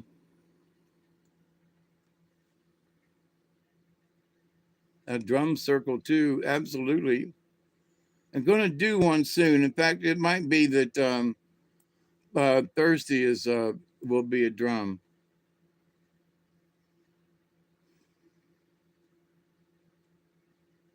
But so anyway, so it's like the several years ago when I went out on the a couple of years before I got Duggar. I went down to the river, middle of the night, put the kayak in, and paddled out in the middle of the lake, which ain't far, but I paddled out in the middle of the lake, and total darkness, no lights, right? Very little moon that was setting. And I just looked up at the stars, and I smoked my bowl a little bit, and I'm just relaxed, just lean back and then in the chair, just the slight motion of the kayak in the water, the crickets, the frogs, the gators, and looking up, and they spiritually they lifted me up out of that kayak, and took me up into space. And I was afraid to breathe.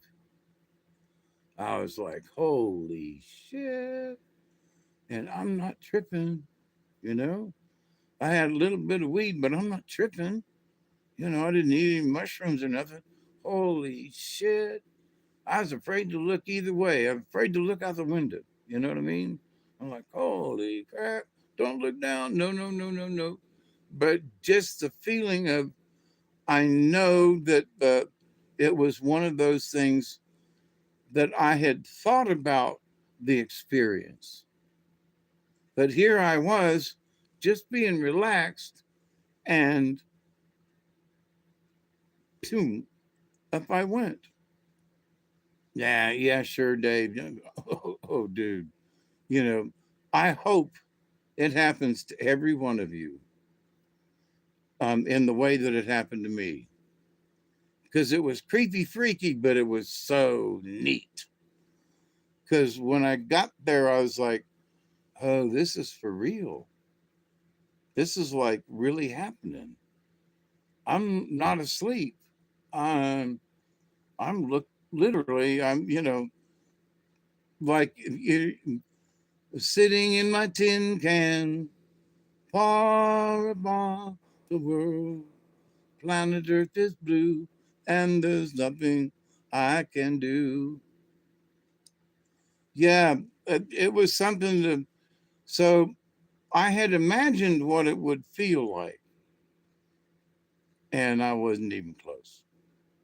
Over the years, I'm like, floating in the canoe, the kayak, or just camped out looking at the stars, swinging in the hammock, wonder what it would feel like to just be lifted up. And, I've done astral projection kind of things to where I just, went up and then took a look around, looked back down kind of thing. Um, but I can't say it was an astral projection, but it was because it's not happened since. Well, maybe different circumstances, meaning that happened while I was in the hospital during because I saw some things. Anyway, back to the other. Um,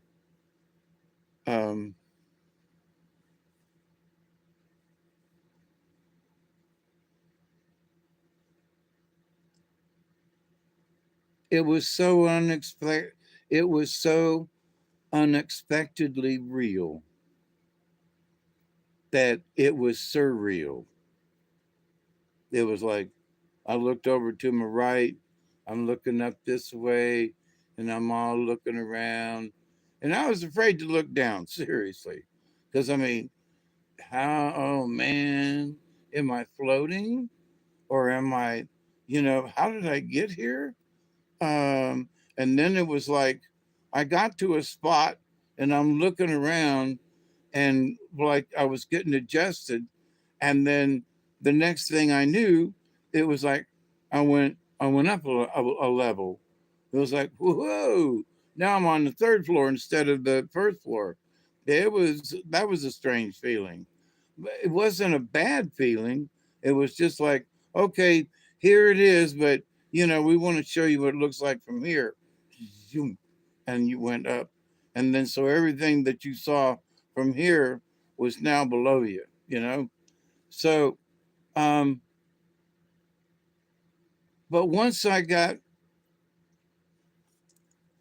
calmed down enough to not be scared to look out the window, meaning, I was literally afraid to look to my left or right. I was afraid to see what was over there, or down there. I was just going to keep looking up, afraid to move, Am I meditating? I think so. Am I scared like rabbit? Probably, Um, I have had some interesting sort of out of body experiences before, but this was top of them all, right? So,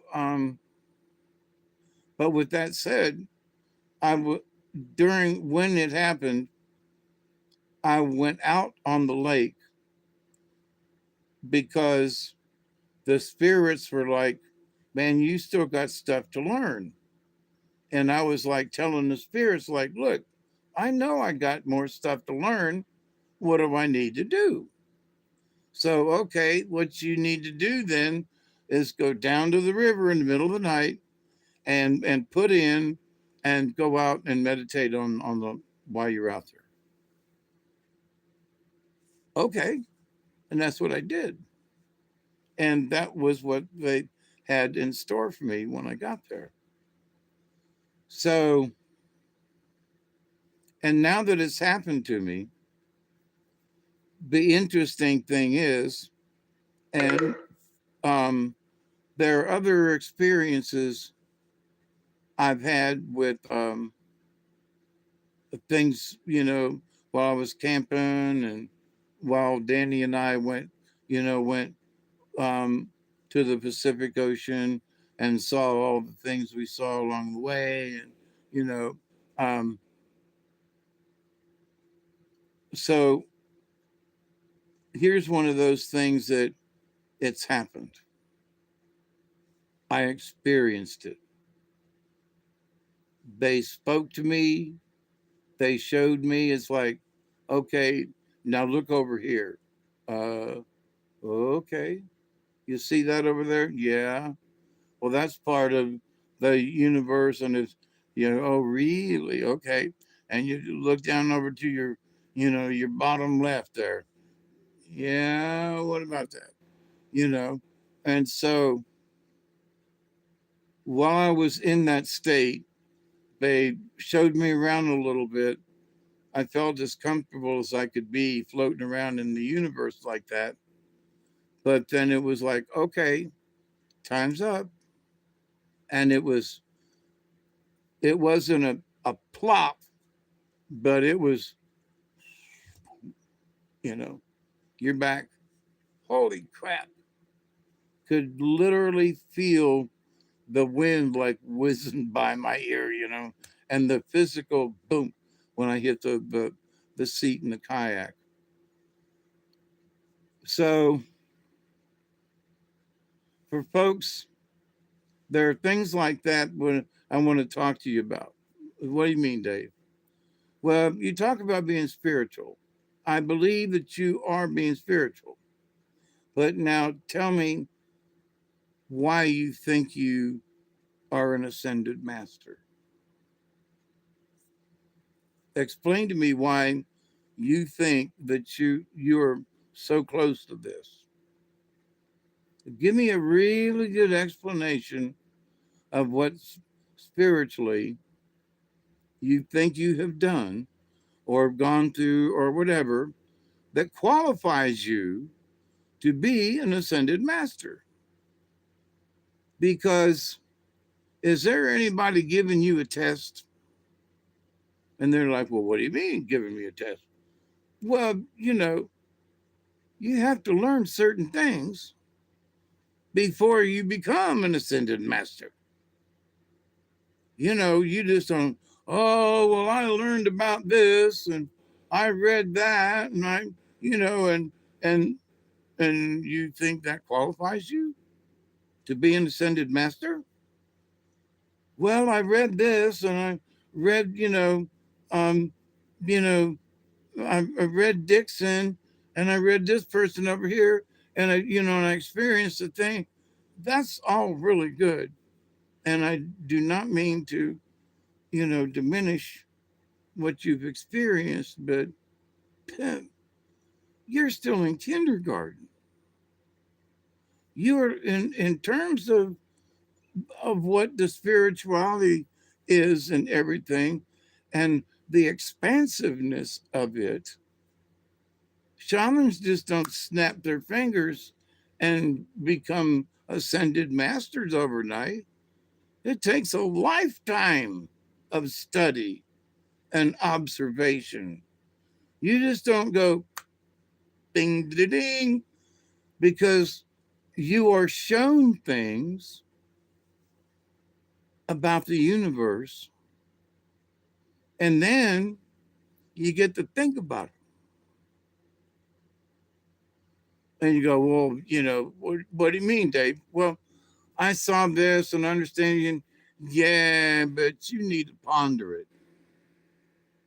Well, so what about pondering? Because you need to learn patience, and you need to ponder this topic. You need to look at it from different angles. You need to reread something. You said you read it. Well, now reread it because it's been a few years and you have different eyeballs. And, you know, you should go somewhere, you should go to a mountain and experience the mountain. Um, well, it's hard to climb up the mountain. That's the reason you got to go. If it was easy for you to do, take a whole day, you know, and all you want to do is climb up this mountain and have a picnic and come back down. No big deal,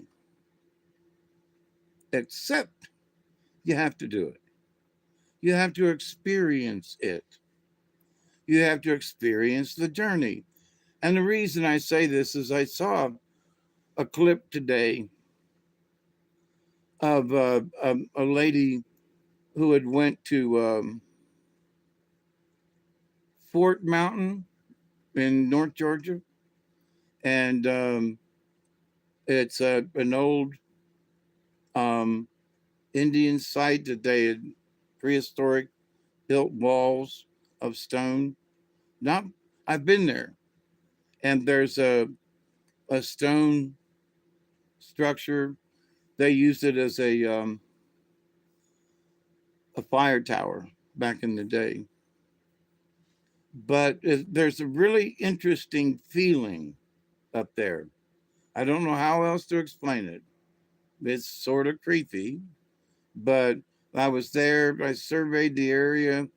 I walked all around it, and we spent several hours there. And when you leave, you come up these stairs and stairs. Yeah, there's stairs. Um, and it's an incline, but a leisurely walk. But then when you come around the backside, and if you start down the other side of follow the other side of the path, it goes downstairs and overlooks and some more stairs and some more overlooks, and it's a whole lot different, So, um, but you have to experience looking out over the valley to experience what it's like to be up on the mountain, you know, to experience what it was like back in the day with the Cherokee and during the Civil War, and just, what it was like back then, as opposed to now, because the land doesn't forget.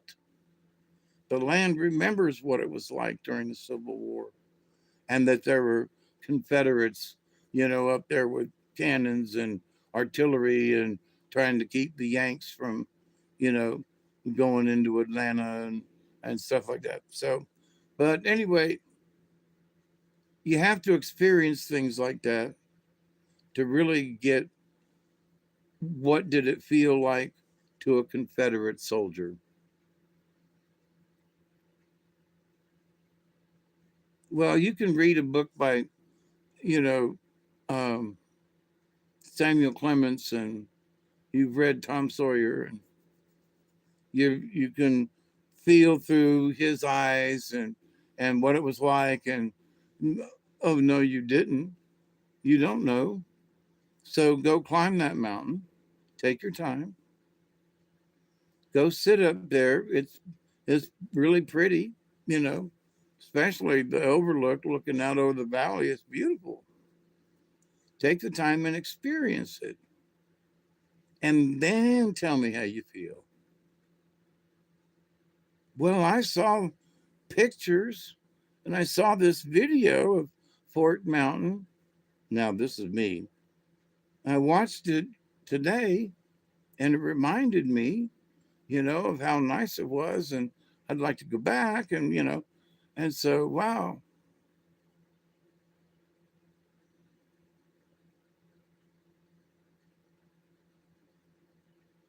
I remember how odd it was, but how cool it was at the same time. It just felt different. Couldn't explain it. And the little short walls around the side of the mountain make no sense whatsoever. But anyway, so but to experience it, it's an age-old archaeological site. So the earth has memories. So you go and you sit there and you let the earth tell you the story. Go find a rock, go sit down, go lean up against the tree, and let the land tell you the story. Let the mountain tell you what happened. And then you get to hear the rest of it, right? So, but anyway, then you get to understand what it means to really be spiritually connected with things. You leaned up a tree on the mountain where the Fort Mountain is, and you sat there and you just meditated and you let the mountain tell you a story. And then you find out later on that the visions that you saw or the dream that you had, you find out later on that there was really a battle that went on. And then in your brain, while your eyes were closed, you saw part of the battle. And you go, holy shit, I, I, I saw that. And oh, wow, that's weird. Things like that will happen. So that helps you to understand that you are connected and that your connectedness is real because now you can attribute it to real things in real time and go, wow. So to experience the spirit, you have to, go after it. You got to experience it. So I think for 26, hopefully more folks will not join a cult. They will not go back to religion. Oh, God.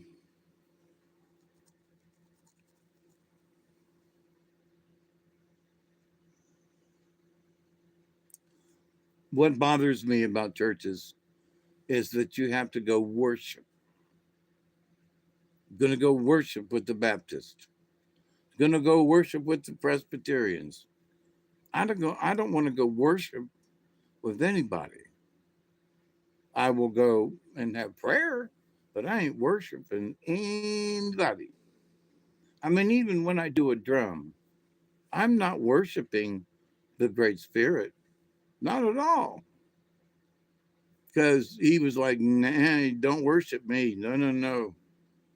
The drum is to bring good vibes in. The drum is to honor the creator, not to worship. But all these people that want to make you worship something, and I ain't going. But I'll beat a drum and I'll dance with you in honor of the creator anytime. Now I might have to sit down and dance with my feet on the ground because my back hurts too bad. But I will dance and drum with you. So cheers, my friends.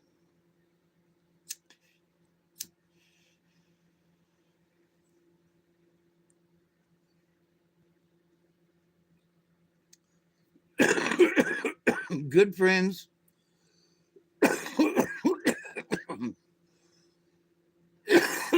Good cards. Wrap up the end of this year with a smile. And despite all the weird things that happened to me and friends and neighbors, and that we are still here and we made it through the bumpy stuff.